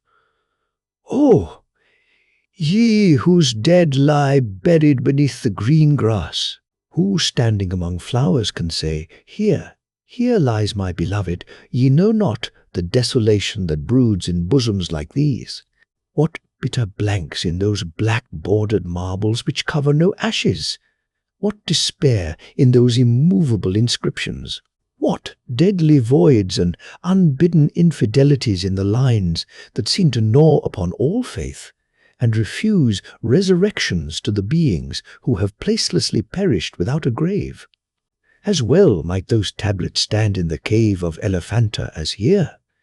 In what census of living creatures the dead of mankind are included? Why it is that a universal proverb says of them that they tell no tales, though containing more secrets than the Goodwin Sands, how it is that to his name, who yesterday departed for the other world, we prefix so significant and infidel a word, and yet do not thus entitle him, if he but embarks for the remotest Indies of this living earth. Why the life insurance companies pay death forfeitures upon immortals, in what eternal unstirring paralysis and deadly hopeless trance yet lies antique. Adam, who died 60 round centuries ago, how it is that we still refuse to be comforted for those who we nevertheless maintain are dwelling in unspeakable bliss. Why all the living so strive to hush all the dead, wherefore but the rumour of a knocking in a tomb will terrify a whole city. All these things are not without their meanings, but faith, like a jackal, feeds among the tombs, and even from these dead doubts she gathers her most vital hope. It needs scarcely to be told with what feelings, on the eve of a Nantucket voyage, I regarded those marble tablets, and by the murky light of that darkened, doleful day read the fate of the whalemen who had gone before me. Yes, Ishmael, the same fate may be thine. But somehow I grew merry again. Delightful inducements to embark. Fine chance for promotion, it seems. I, a stove-boat, will make me an immortal by brevet. Yes, there is death in this business of whaling. A speechlessly quick, chaotic bundling of a man into eternity. But what then? Methinks we have hugely mistaken this matter of life and death. Methinks that what they call my shadow here on earth is my true substance. Methinks that in looking at things spiritual, we are too much like oysters observing the sun through the water, and thinking that thick water the thinnest of air. Methinks my body is but the lees of my better being. In fact, take my body who will. Take it, I say. It is not me. And therefore 3 cheers for Nantucket, and come a stove-boat and stove-body when they will. For stave my soul, Jove himself cannot. Chapter 8. The Pulpit.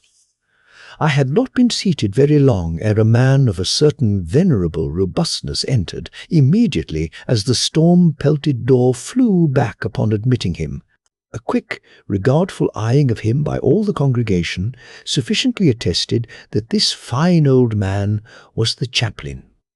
Yes, it was the famous Father Mapple, so called by the whalemen, among whom he was a very great favourite. He had been a sailor and a harpooner in his youth, but for many years past had dedicated his life to the ministry. At the time I now write of, Father Mapple was in the hardy winter of a healthy old age, that sort of old age which seems merging into a second flowering youth, for among all the fissures of his wrinkles there shone certain mild gleams of a newly developing bloom, the spring verdure peeping forth even beneath February's snow. No one having previously heard his history could for the first time behold Father Mapple without the utmost interest, because there were certain engrafted clerical peculiarities about him, imputable to that adventurous maritime life he had led. When he entered, I observed that he carried no umbrella, and certainly had not come in his carriage, for his tarpaulin hat ran down with melting sleet, and his great pilot cloth jacket seemed almost to drag him to the floor with the weight of the water it had absorbed. However, hat and coat and overshoes were one by one removed, and hung up in a little space in an adjacent corner, when, arrayed in a decent suit, he quietly approached the pulpit, Like most old-fashioned pulpits, it was a very lofty one, and since a regular stairs to such a height would, by its long angle with the floor, seriously contract the already small area of the chapel, the architect, it seemed, had acted upon the hint of Father Mapple, and finished the pulpit without a stairs, substituting a perpendicular side ladder like those used in mounting a ship from a boat at sea. The wife of a whaling captain had provided the chapel with a handsome pair of red-worsted man-ropes for this ladder, which, being itself nicely headed, and stained with a mahogany colour, the whole contrivance, considering what manner of chapel it was, seemed by no means in bad taste. Halting for an instant at the foot of the ladder, and with both hands grasping the ornamental knobs of the man-ropes, Father Mapple cast a look upwards, and then, with a truly sailor-like but still reverential dexterity, hand over hand, mounted the steps as if ascending the main top of his vessel. The perpendicular parts of this side ladder, as is usually the case with swinging ones, were of cloth-covered rope. Only the rounds were of wood, so that at every step there was a joint. At my first glimpse of the pulpit, it had not escaped me that however convenient for a ship, these joints in the present instance seemed unnecessary, for I was not prepared to see Father Mapple, after gaining the height, slowly turn round, and stooping over the pulpit, deliberately drag up the ladder step by step till the whole was deposited within, leaving him impregnable in his little Quebec. I pondered some time without fully comprehending the reason for this. Father Mapple enjoyed such a wide reputation for sincerity and sanctity that I could not suspect him of courting notoriety by any mere tricks of the stage.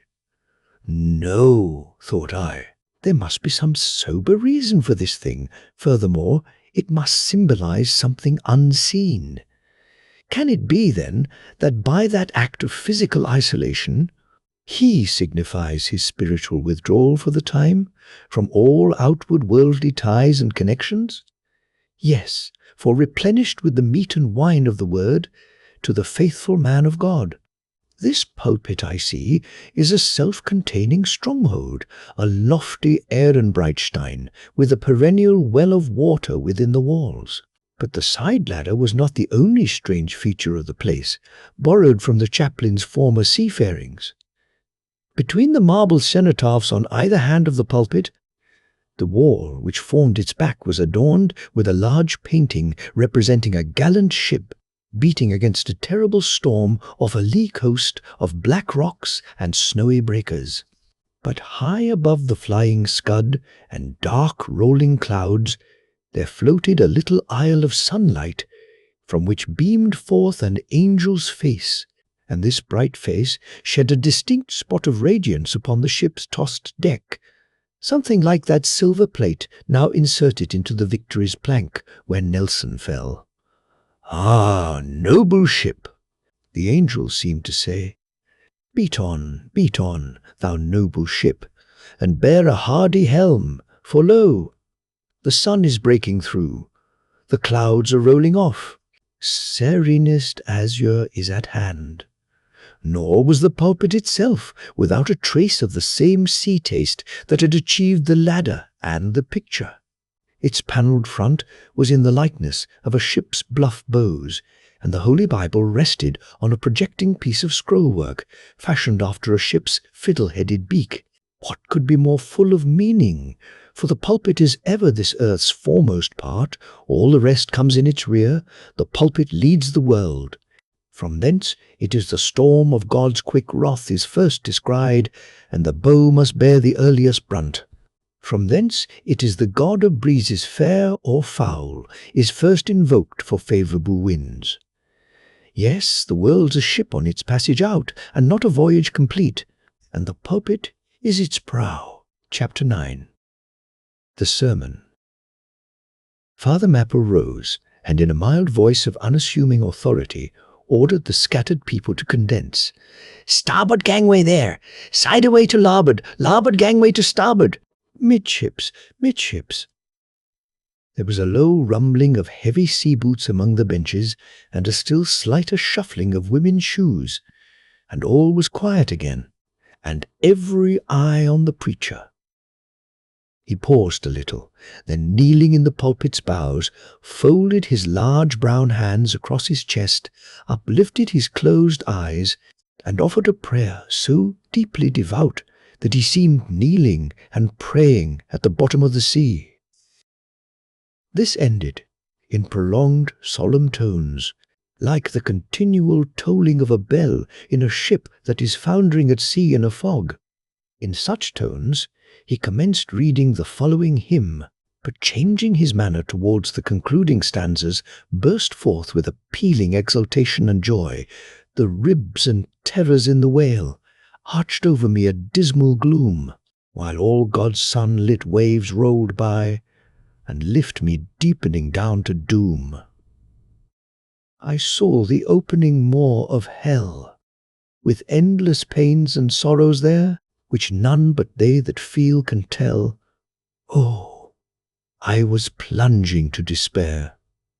In black distress I called my God, when I could scarce believe him mine. He bowed his ear to my complaints.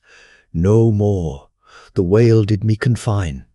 With speed he flew to my relief, as on a radiant dolphin borne. Awful, yet bright, as lightning shone the face of my deliverer, God. My song forever shall record that terrible, that joyful hour. I give the glory to my God, his all the mercy and the power. Nearly all joined in singing this hymn, which swelled high above the howling of the storm. A brief pause ensued. The preacher slowly turned over the leaves of the Bible, and at last, folding his hand down upon the proper page, said, "Beloved shipmates," clinched the last verse of the first chapter of Jonah, and God had prepared a great fish to swallow up Jonah.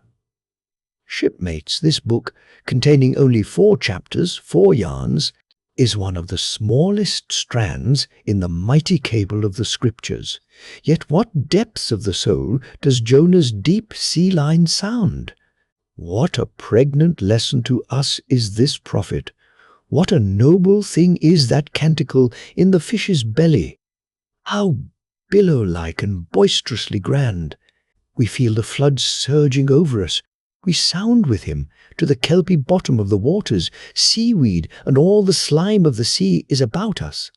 But what is this lesson that the book of Jonah teaches? Shipmates, it is a 2-stranded lesson, a lesson to us all as sinful men, and a lesson to me as a pilot of the living God. As sinful men, it is a lesson to us all, because it is a story of the sin, hard-heartedness, suddenly awakened fears, the swift punishment, repentance, prayers, and finally, the deliverance and joy of Jonah. As with all sinners among men, the sin of this son of Amittai was in his willful disobedience of the command of God. Never mind now what that command was, or how conveyed, which he found a hard command. But all the things that God would have us do are hard for us to do. Remember that, and hence he oftener commands us than endeavors to persuade. And if we obey God, we must disobey ourselves, and it is in this disobeying ourselves wherein the hardness of obeying God consists.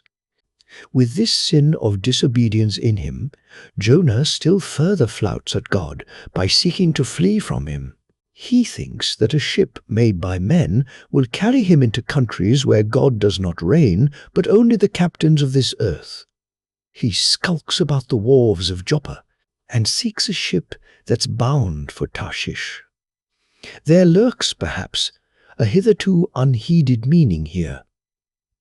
By all accounts, Tarshish could have been no other city than the modern Cadiz. That's the opinion of learned men. And where is Cadiz, shipmates? Cadiz is in Spain, as far by water from Joppa as Jonah could possibly have sailed in those ancient days. when the Atlantic was an almost unknown sea. Because Joppa, the modern Jaffa, shipmates, is on the most easterly coast of the Mediterranean, the Syrian, and Tarshish or Cadiz more than 2,000 miles to the westward from that, just outside the Straits of Gibraltar. See ye not then, shipmates, that Jonah sought to flee worldwide from God? Miserable man! Oh, most contemptible and worthy of all scorn, with slouched hat and guilty eye, skulking from his God, prowling among the shipping like a vile burglar hastening to cross the seas. So disordered, self-condemning is his look, that had there been policemen in those days, Jonah, on the mere suspicion of something wrong, had been arrested ere he touched a deck. How plainly he's a fugitive, no baggage, not a hatbox, valise, or carpet-bag. No friends accompany him to the wharf with their adieu. At last, after much dodging search, he finds the Tarshish ship receiving the last items of her cargo, and as he steps on board to see its captain in the cabin, all the sailors for the moment desist from hoisting in the goods to mark the stranger's evil eye. Jonah sees this, but in vain he tries to look all ease and confidence, in vain essays his wretched smile. Strong intuitions of the man assure the mariners he can be no innocent. In their gamesome but still serious way, one whispers to the other, "Jack, he's robbed a widow," or "Joe, do you mark him? He's a bigamist," or "Harry, lad, I guess he's the adulterer that broke jail in old Gomorrah," or belike, one of the missing murderers from Sodom. Another runs to read the bill that's stuck against the spile upon the wharf to which the ship is moored, offering 500 gold coins for the apprehension of a parricide, and containing a description of his person. He reads and looks from Jonah to the bill, while all his sympathetic shipmates now crowd round Jonah, prepared to lay their hands upon him. Frighted Jonah trembles, and summoning all his boldness to his face, only looks so much the more a coward. He will not confess himself suspected, but that itself is strong suspicion. So he makes the best of it, and when the sailors find him not to be the man that is advertised, they let him pass, and he descends into the cabin. "Who's there?" cries the captain at his busy desk, hurriedly making out his papers for the customs. "Who's there?" Oh, how that harmless question mangles Jonah. For the instant he almost turns to flee again. But he rallies. "I seek a passage in this ship to Tarshish. How soon sail ye?" "Sir?" Thus far the busy captain had not looked up to Jonah, though the man now stands before him, but no sooner does he hear that hollow voice than he darts a scrutinizing glance. "We sail with the next coming tide," at last he slowly answered, still intently eyeing him. "No sooner, sir." "Soon enough for any honest man that goes a passenger." "Ha! Jonah, that's another stab!" But he swiftly calls away the captain from that scent. "I'll sail with ye," he says. "The passage? Money? How much is that? I'll pay now." For it is particularly written, shipmates, as if it were a thing not to be overlooked in this history, that he paid the fare thereof ere the craft did sail, and taken with the context, this is full of meaning. Now, Jonah's captain, shipmates, was one whose discernment detects crime in any, but whose cupidity exposes it only in the penniless. In this world, shipmates, sin that pays its way can travel freely and without a passport, whereas virtue, if a pauper, is stopped at all frontiers. So Jonah's captain prepares to test the length of Jonah's purse, ere he judge him openly. He charges him thrice the usual sum, and it's assented to. Then the captain knows that Jonah is a fugitive, but at the same time resolves to help a flight that paves its rear with gold. Yet when Jonah fairly takes out his purse, prudent suspicions still molest the captain. He rings every coin to find a counterfeit. Not a forger, anyway, he mutters, and Jonah is put down for his passage. "Point out my state-room, sir," says Jonah now. "I'm travel-weary. I need sleep." "Thou lookest like it," says the captain. "There's thy room."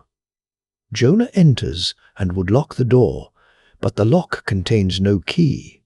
Hearing him foolishly fumbling there, the captain laughs lowly to himself and mutters something about the doors of convict cells being never allowed to be locked within. All dressed and dusty as he is, Jonah throws himself into his berth and finds the little stateroom ceiling almost resting on his forehead. The air is close, and Jonah gasps. Then, in that contracted hole, sunk too beneath the ship's waterline, Jonah feels the heralding presentiment of that stifling hour, when the whale shall hold him in the smallest of his bowels wards. Screwed at its axis against the side, a swinging lamp slightly oscillates in Jonah's room, and the ship, heeling over towards the wharf with the weight of the last bales received, the lamp, flame and all, though in slight motion, still maintains a permanent obliquity with reference to the room, though, in truth, infallibly straight itself, it but made obvious the false, lying levels among which it hung.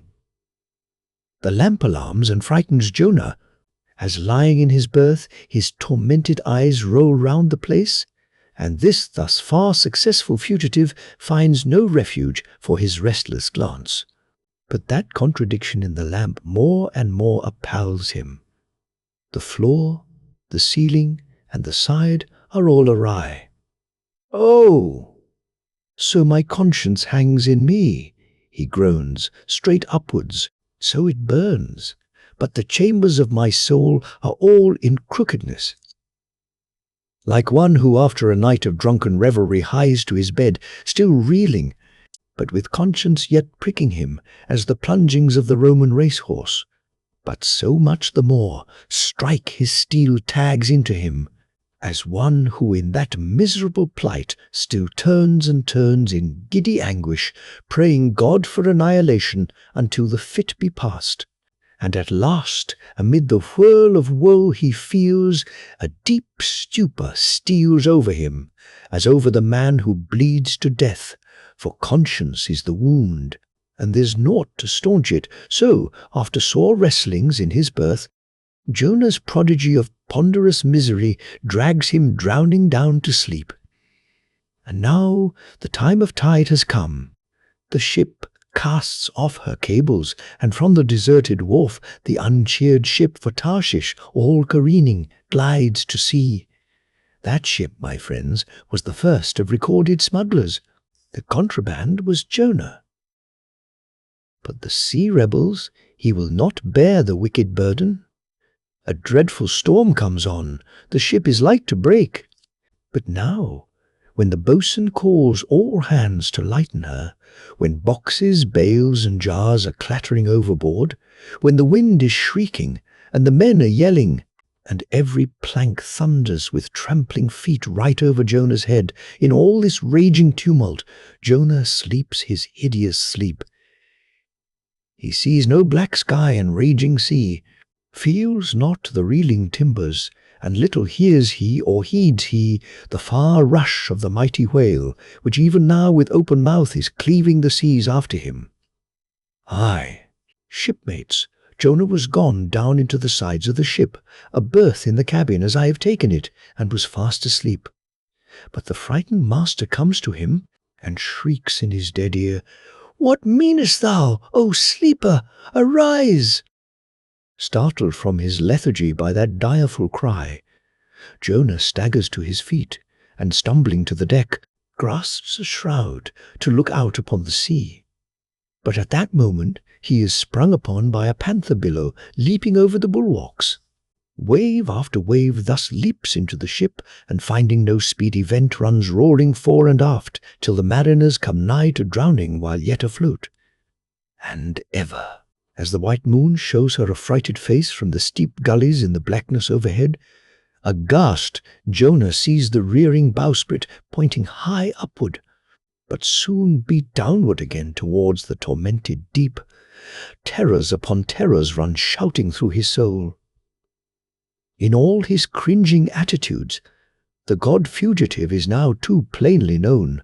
The sailors mark him, more and more certain grow their suspicions of him, and at last, fully to test the truth, by referring the whole matter to high heaven, they fall to casting lots, to see for whose cause this great tempest was upon them. The lot is Jonah's, that discovered. Then how furiously they mob him with their questions. What is thine occupation? Whence comest thou?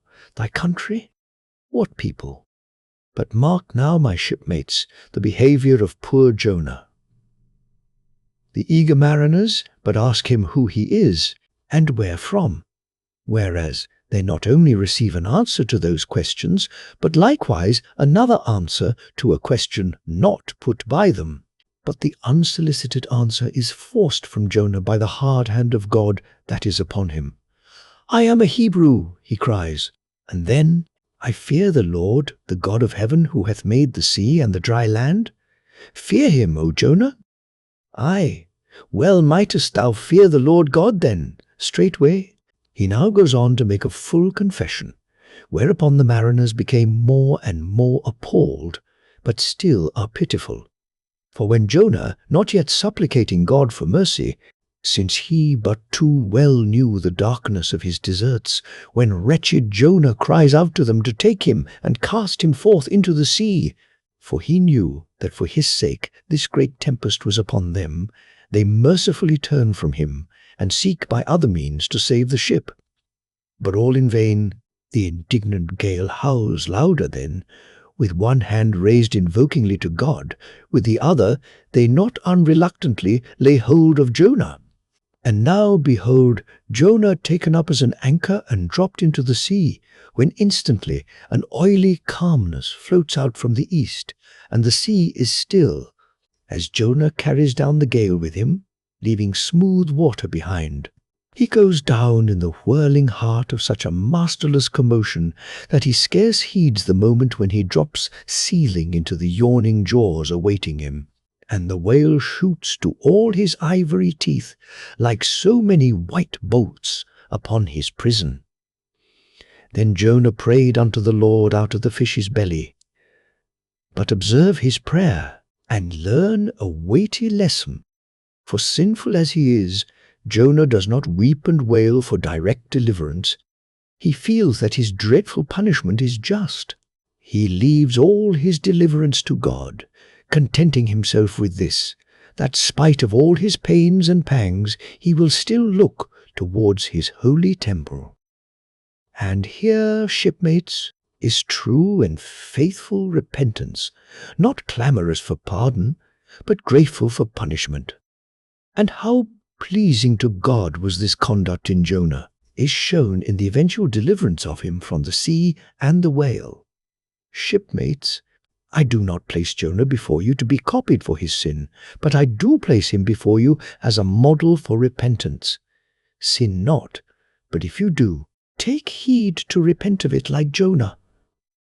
While he was speaking these words, the howling of the shrieking, slanting storm without seemed to add new power to the preacher, who, when describing Jonah's sea storm, seemed tossed by a storm himself. His deep chest heaved as with a groundswell, his tossed arms seemed the warring elements at work, and the thunders that rolled away from off his swarthy brow, and the light leaping from his eye, made all his simple hearers look on him with a quick fear that was strange to them. There now came a lull in his look, as he silently turned over the leaves of the book once more, and, at last, standing motionless with closed eyes for the moment, seemed communing with God and himself. But again he leaned over towards the people, and bowing his head lowly, with an aspect of the deepest yet manliest humility, he spake these words: "Shipmates, God has laid but one hand upon you. Both his hands press upon me. I have read ye by what murky light may be mine, the lesson that Jonah teaches to all sinners, and therefore to ye, and still more to me, for I am a greater sinner than ye. And now how gladly would I come down from this masthead and sit on the hatches there where you sit, and listen as you listen, while some one of you reads me that other and more awful lesson which Jonah teaches to me, as a pilot of the living God, how being an anointed pilot prophet, or speaker of true things, and bidden by the Lord to sound those unwelcome truths in the ears of a wicked Nineveh Jonah, appalled at the hostility he should raise, fled from his mission, and sought to escape his duty and his God by taking ship at Joppa. But God is everywhere. Tarshish he never reached. As we have seen, God came upon him in the whale and swallowed him down to living gulfs of doom, and with swift slantings tore him along into the midst of the seas, where the eddying depths sucked him 10,000 fathoms down, and the weeds were wrapped about his head, and all the watery world of woe bowled over him. Yet even then, beyond the reach of any plummet, out of the belly of hell, when the whale grounded upon the ocean's utmost bones, even then God heard the engulfed, repenting prophet when he cried.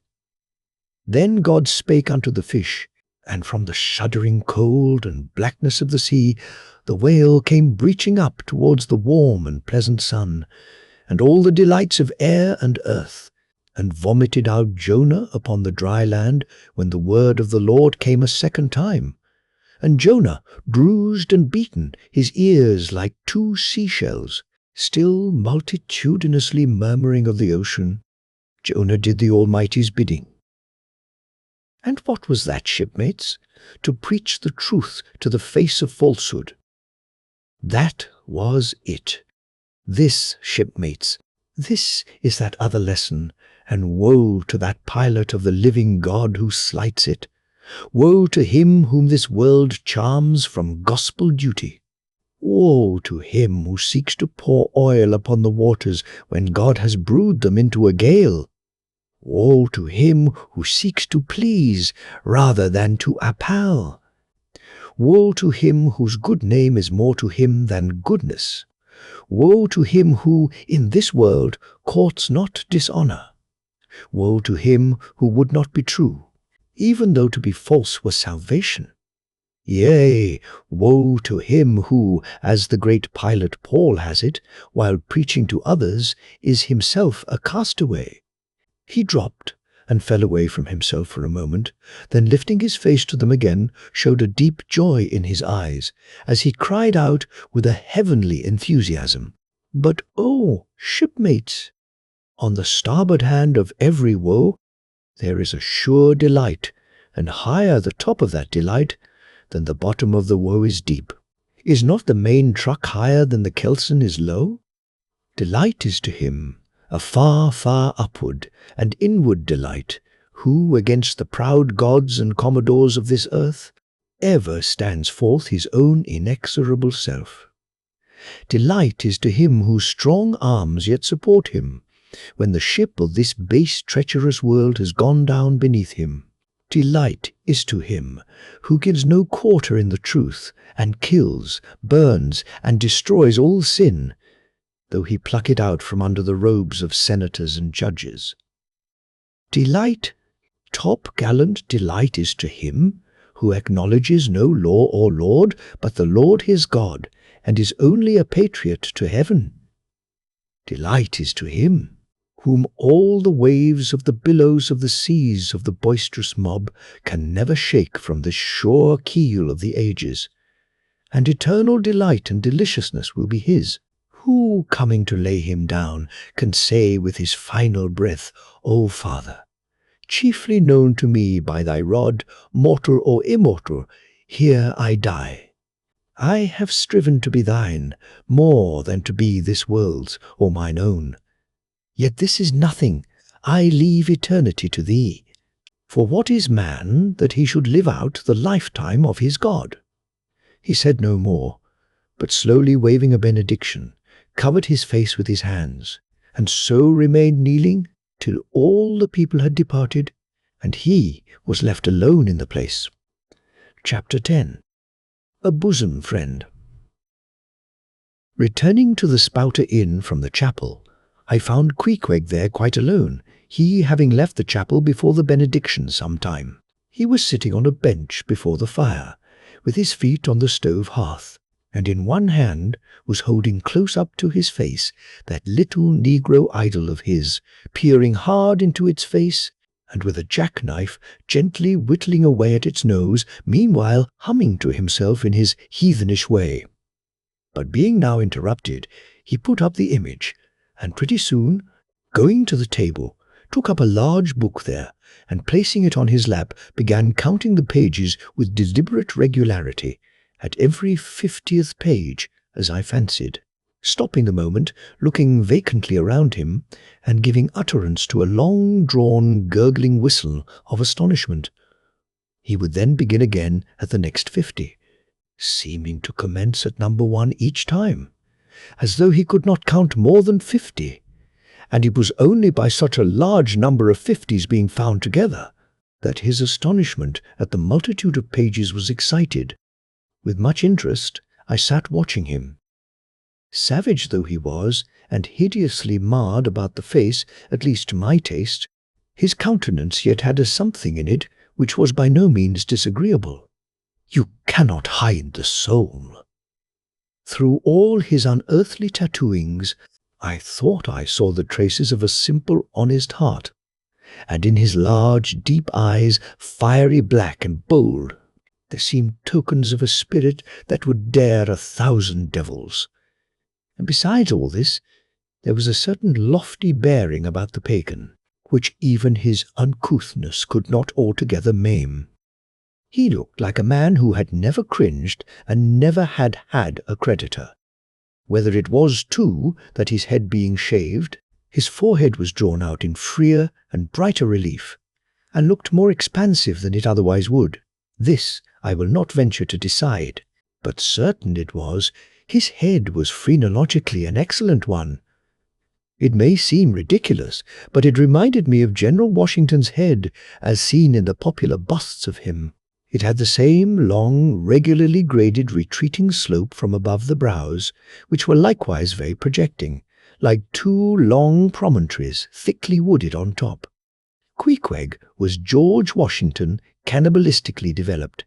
Whilst I was thus closely scanning him, half pretending meanwhile to be looking out at the storm from the casement, he never heeded my presence, never troubled himself with so much as a single glance, but appeared wholly occupied with counting the pages of the marvellous book, considering how sociably we had been sleeping together the night previous, and especially considering the affectionate arm I had found thrown over me upon waking in the morning.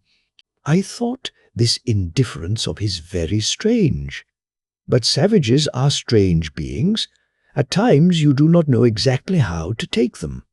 At first they are overawing. Their calm self-collectedness of simplicity seems a Socratic wisdom. I had noticed also that Queequeg never consorted at all, or but very little, with the other seamen in the inn. He made no advances whatever, appeared to have no desire to enlarge the circle of his acquaintances. All this struck me as mighty singular, yet, upon second thoughts, there was something almost sublime in it. Here was a man some 20,000 miles from home by the way of Cape Horn, that is, which was the only way he could get there, thrown among people as strange to him as though he were in the planet Jupiter. And yet he seemed entirely at his ease, preserving the utmost serenity, content with his own companionship, always equal to himself. Surely this was a touch of fine philosophy, though no doubt he had never heard there was such a thing as that. But perhaps, to be true philosophers, we mortals should not be conscious of so living or so striving. So soon as I hear that such or such a man gives himself out for a philosopher, I conclude that, like the dyspeptic old woman, he must have broken his digester. As I sat there in that now lonely room, the fire burning low, in that mild stage when, after its first intensity has warmed the air, it then only glows to be looked at, the evening shades and phantoms gathering round the casements and peering in upon us silent, solitary twain, the storm booming without in solemn swells, I began to be sensible of strange feelings. I felt a melting in me. No more my splintered heart and maddened hand were turned against the wolfish world. This soothing savage had redeemed it. There he sat, his very indifference speaking a nature in which there lurked no civilized hypocrisies and bland deceits. Wild he was, a very sight of sights to see, yet I began to feel myself mysteriously drawn towards him. And those same things that would have repelled most others, they were the very magnets that thus drew me. I'll try a pagan friend, thought I, since Christian kindness has proved but hollow courtesy. I drew my bench near him, and made some friendly signs and hints, doing my best to talk with him meanwhile. At first he little noticed these advances, but presently, upon my referring to his last night's hospitalities, he made out to ask me whether we were again to be bedfellows. I told him yes, whereat I thought he looked pleased, perhaps a little complimented. We then turned over the book together, and I endeavoured to explain to him the purpose of the printing, and the meaning of the few pictures that were in it. Thus I soon engaged his interest, and from that we went to jabbering the best we could about the various outer sights to be seen in this famous town. Soon I proposed a social smoke, and, producing his pouch and tomahawk, he quietly offered me a puff. And then we sat exchanging puffs from that wild pipe of his, and keeping it regularly passing between us. If there yet lurked any ice of indifference towards me in the pagan's breast, this pleasant, genial smoke we had soon thawed it out, and left us cronies.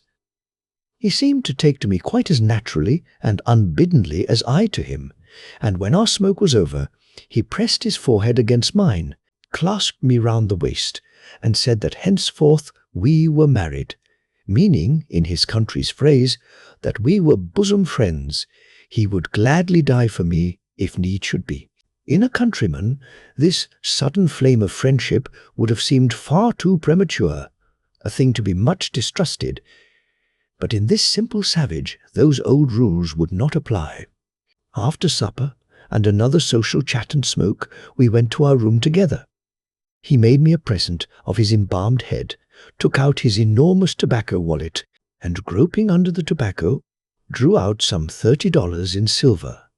Then spreading them on the table, and mechanically dividing them into 2 equal portions, pushed one of them towards me, and said it was mine. I was going to remonstrate, but he silenced me by pouring them into my trousers pockets. I let them stay. He then went about his evening prayers, took out his idol, and removed the paper fireboard. By certain signs and symptoms, I thought he seemed anxious for me to join him, but well knowing what was to follow, I deliberated a moment whether, in case he invited me, I would comply or otherwise. I was a good Christian, born and bred in the bosom of the infallible Presbyterian Church. How then could I unite with this wild idolater in worshipping his piece of wood? But what is worship? Thought I. Do you suppose now, Ishmael, that the magnanimous God of heaven and earth, pagans and all included, can possibly be jealous of an insignificant bit of black wood? Impossible. But what is worship? To do the will of God. That is worship.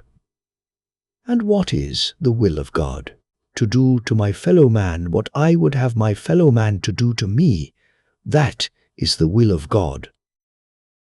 Now, Queequeg is my fellow man. And what do I wish that this Queequeg would do to me? Why, unite with me in my particular Presbyterian form of worship. Consequently, I must then unite with him in his, ergo, I must turn idolater. So I kindled the shavings, helped prop up the innocent little idol, offered him burnt biscuit with Queequeg, salamed before him twice or thrice, kissed his nose, And that done, we undressed and went to bed, at peace with our own consciences and all the world. But we did not go to sleep without some little chat. How it is, I know not, but there is no place like a bed for confidential disclosures between friends. Man and wife, they say, there open the very bottom of their souls to each other, and some old couples often lie and chat over old times till nearly morning. Thus, then, in our heart's honeymoon, lay I and Queequeg, a cosy, loving pair. Chapter 11. Nightgown.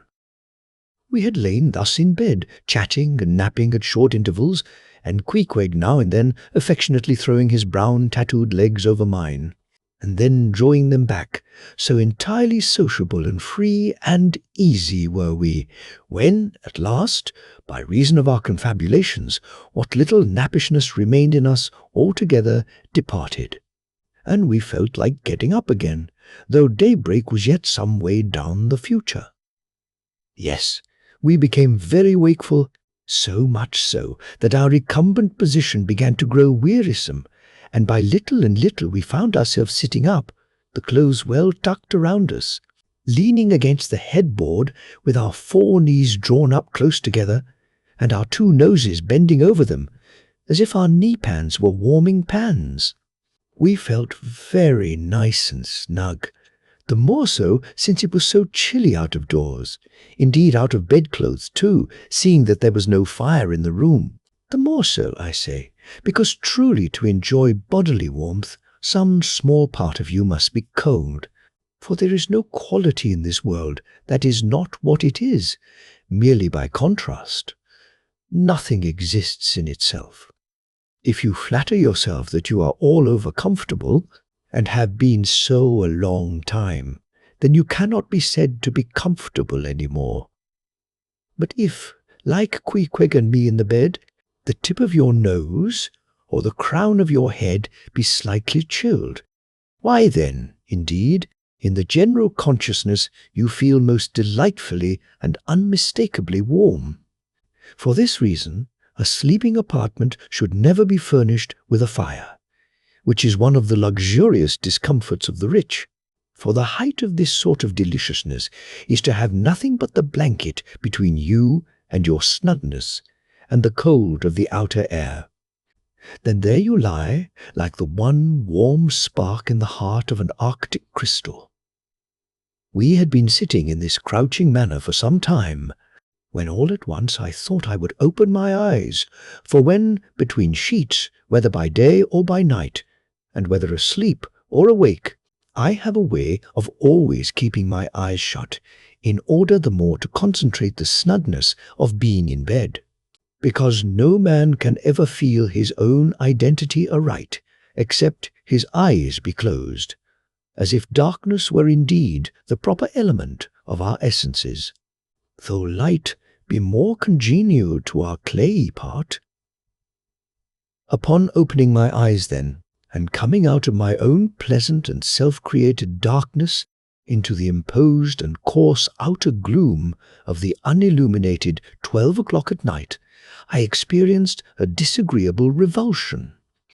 Nor did I at all object to the hint from Queequeg that perhaps it were best to strike a light, seeing that we were so wide awake, and besides, he felt a strong desire to have a few quiet puffs from his tomahawk.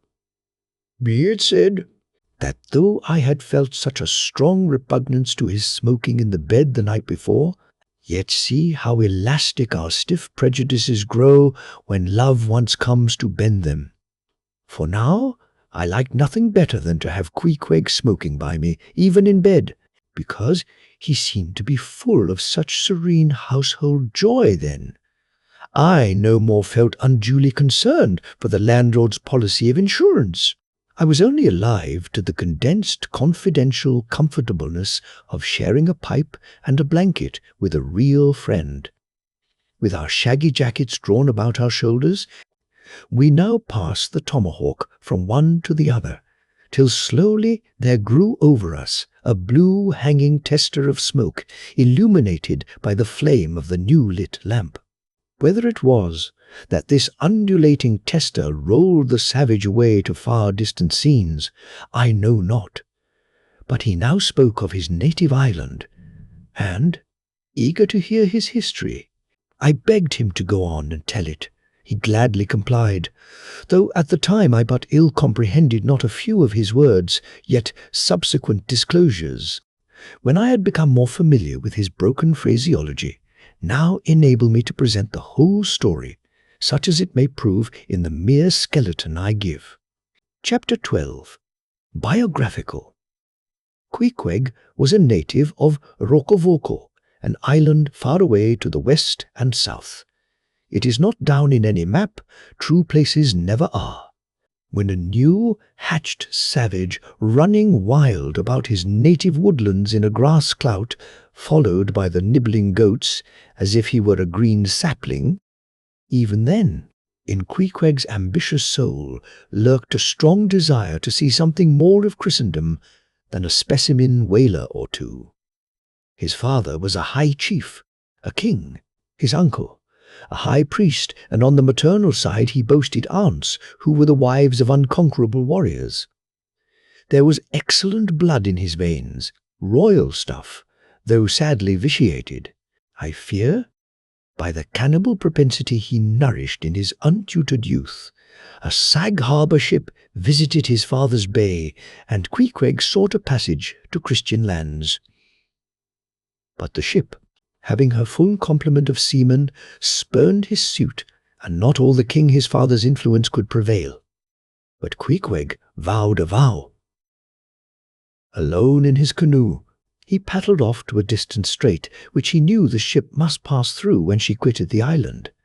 On one side was a coral reef, on the other a low tongue of land, covered with mangrove thickets that grew out into the water. Hiding his canoe, still afloat, among these thickets, with its prow seaward, he sat down in the stern, paddle low in hand, and when the ship was gliding by, like a flash, he darted out, gained her side, with one backward dash of his foot, capsized and sank his canoe, climbed up the chains, and throwing himself at full length upon the deck, grappled a ringbolt there, and swore not to let it go, though hacked in pieces. In vain the captain threatened to throw him overboard, suspended a cutlass over his naked wrists. Queequeg was the son of a king, and Queequeg budged not. Struck by his desperate dauntlessness, and his wild desire to visit Christendom, the captain at last relented, and told him he might make himself at home. But this fine young savage, this sea prince of Wales, never saw the captain's cabin. They put him down among the sailors, and made a whaleman of him. But, like Czar Peter, content to toil in the shipyards of foreign cities, Queequeg disdained no seeming ignominy, if thereby he might happily gain the power of enlightening his untutored countrymen. For at bottom, so he told me, he was actuated by a profound desire to learn among the Christians the arts whereby to make his people still happier than they were, and more than that, still better than they were. But, alas, the practices of whalemen soon convinced him that even Christians could be both miserable and wicked, infinitely more so than all his father's heathens. Arrived at last in old Sag Harbor, and seeing what the sailors did there, and then going on to Nantucket, and seeing how they spent their wages in that place also, poor Queequeg gave it up for lost. Thought he, it's a wicked world in all meridians, I'll die a pagan. And thus, an old idolater at heart, he yet lived among these Christians, wore their clothes, and tried to talk their gibberish. Hence the queer ways about him, though now some time from home. By hints I asked him whether he did not propose going back, and having a coronation, since he might now consider his father dead and gone, he being very old and feeble at the last accounts.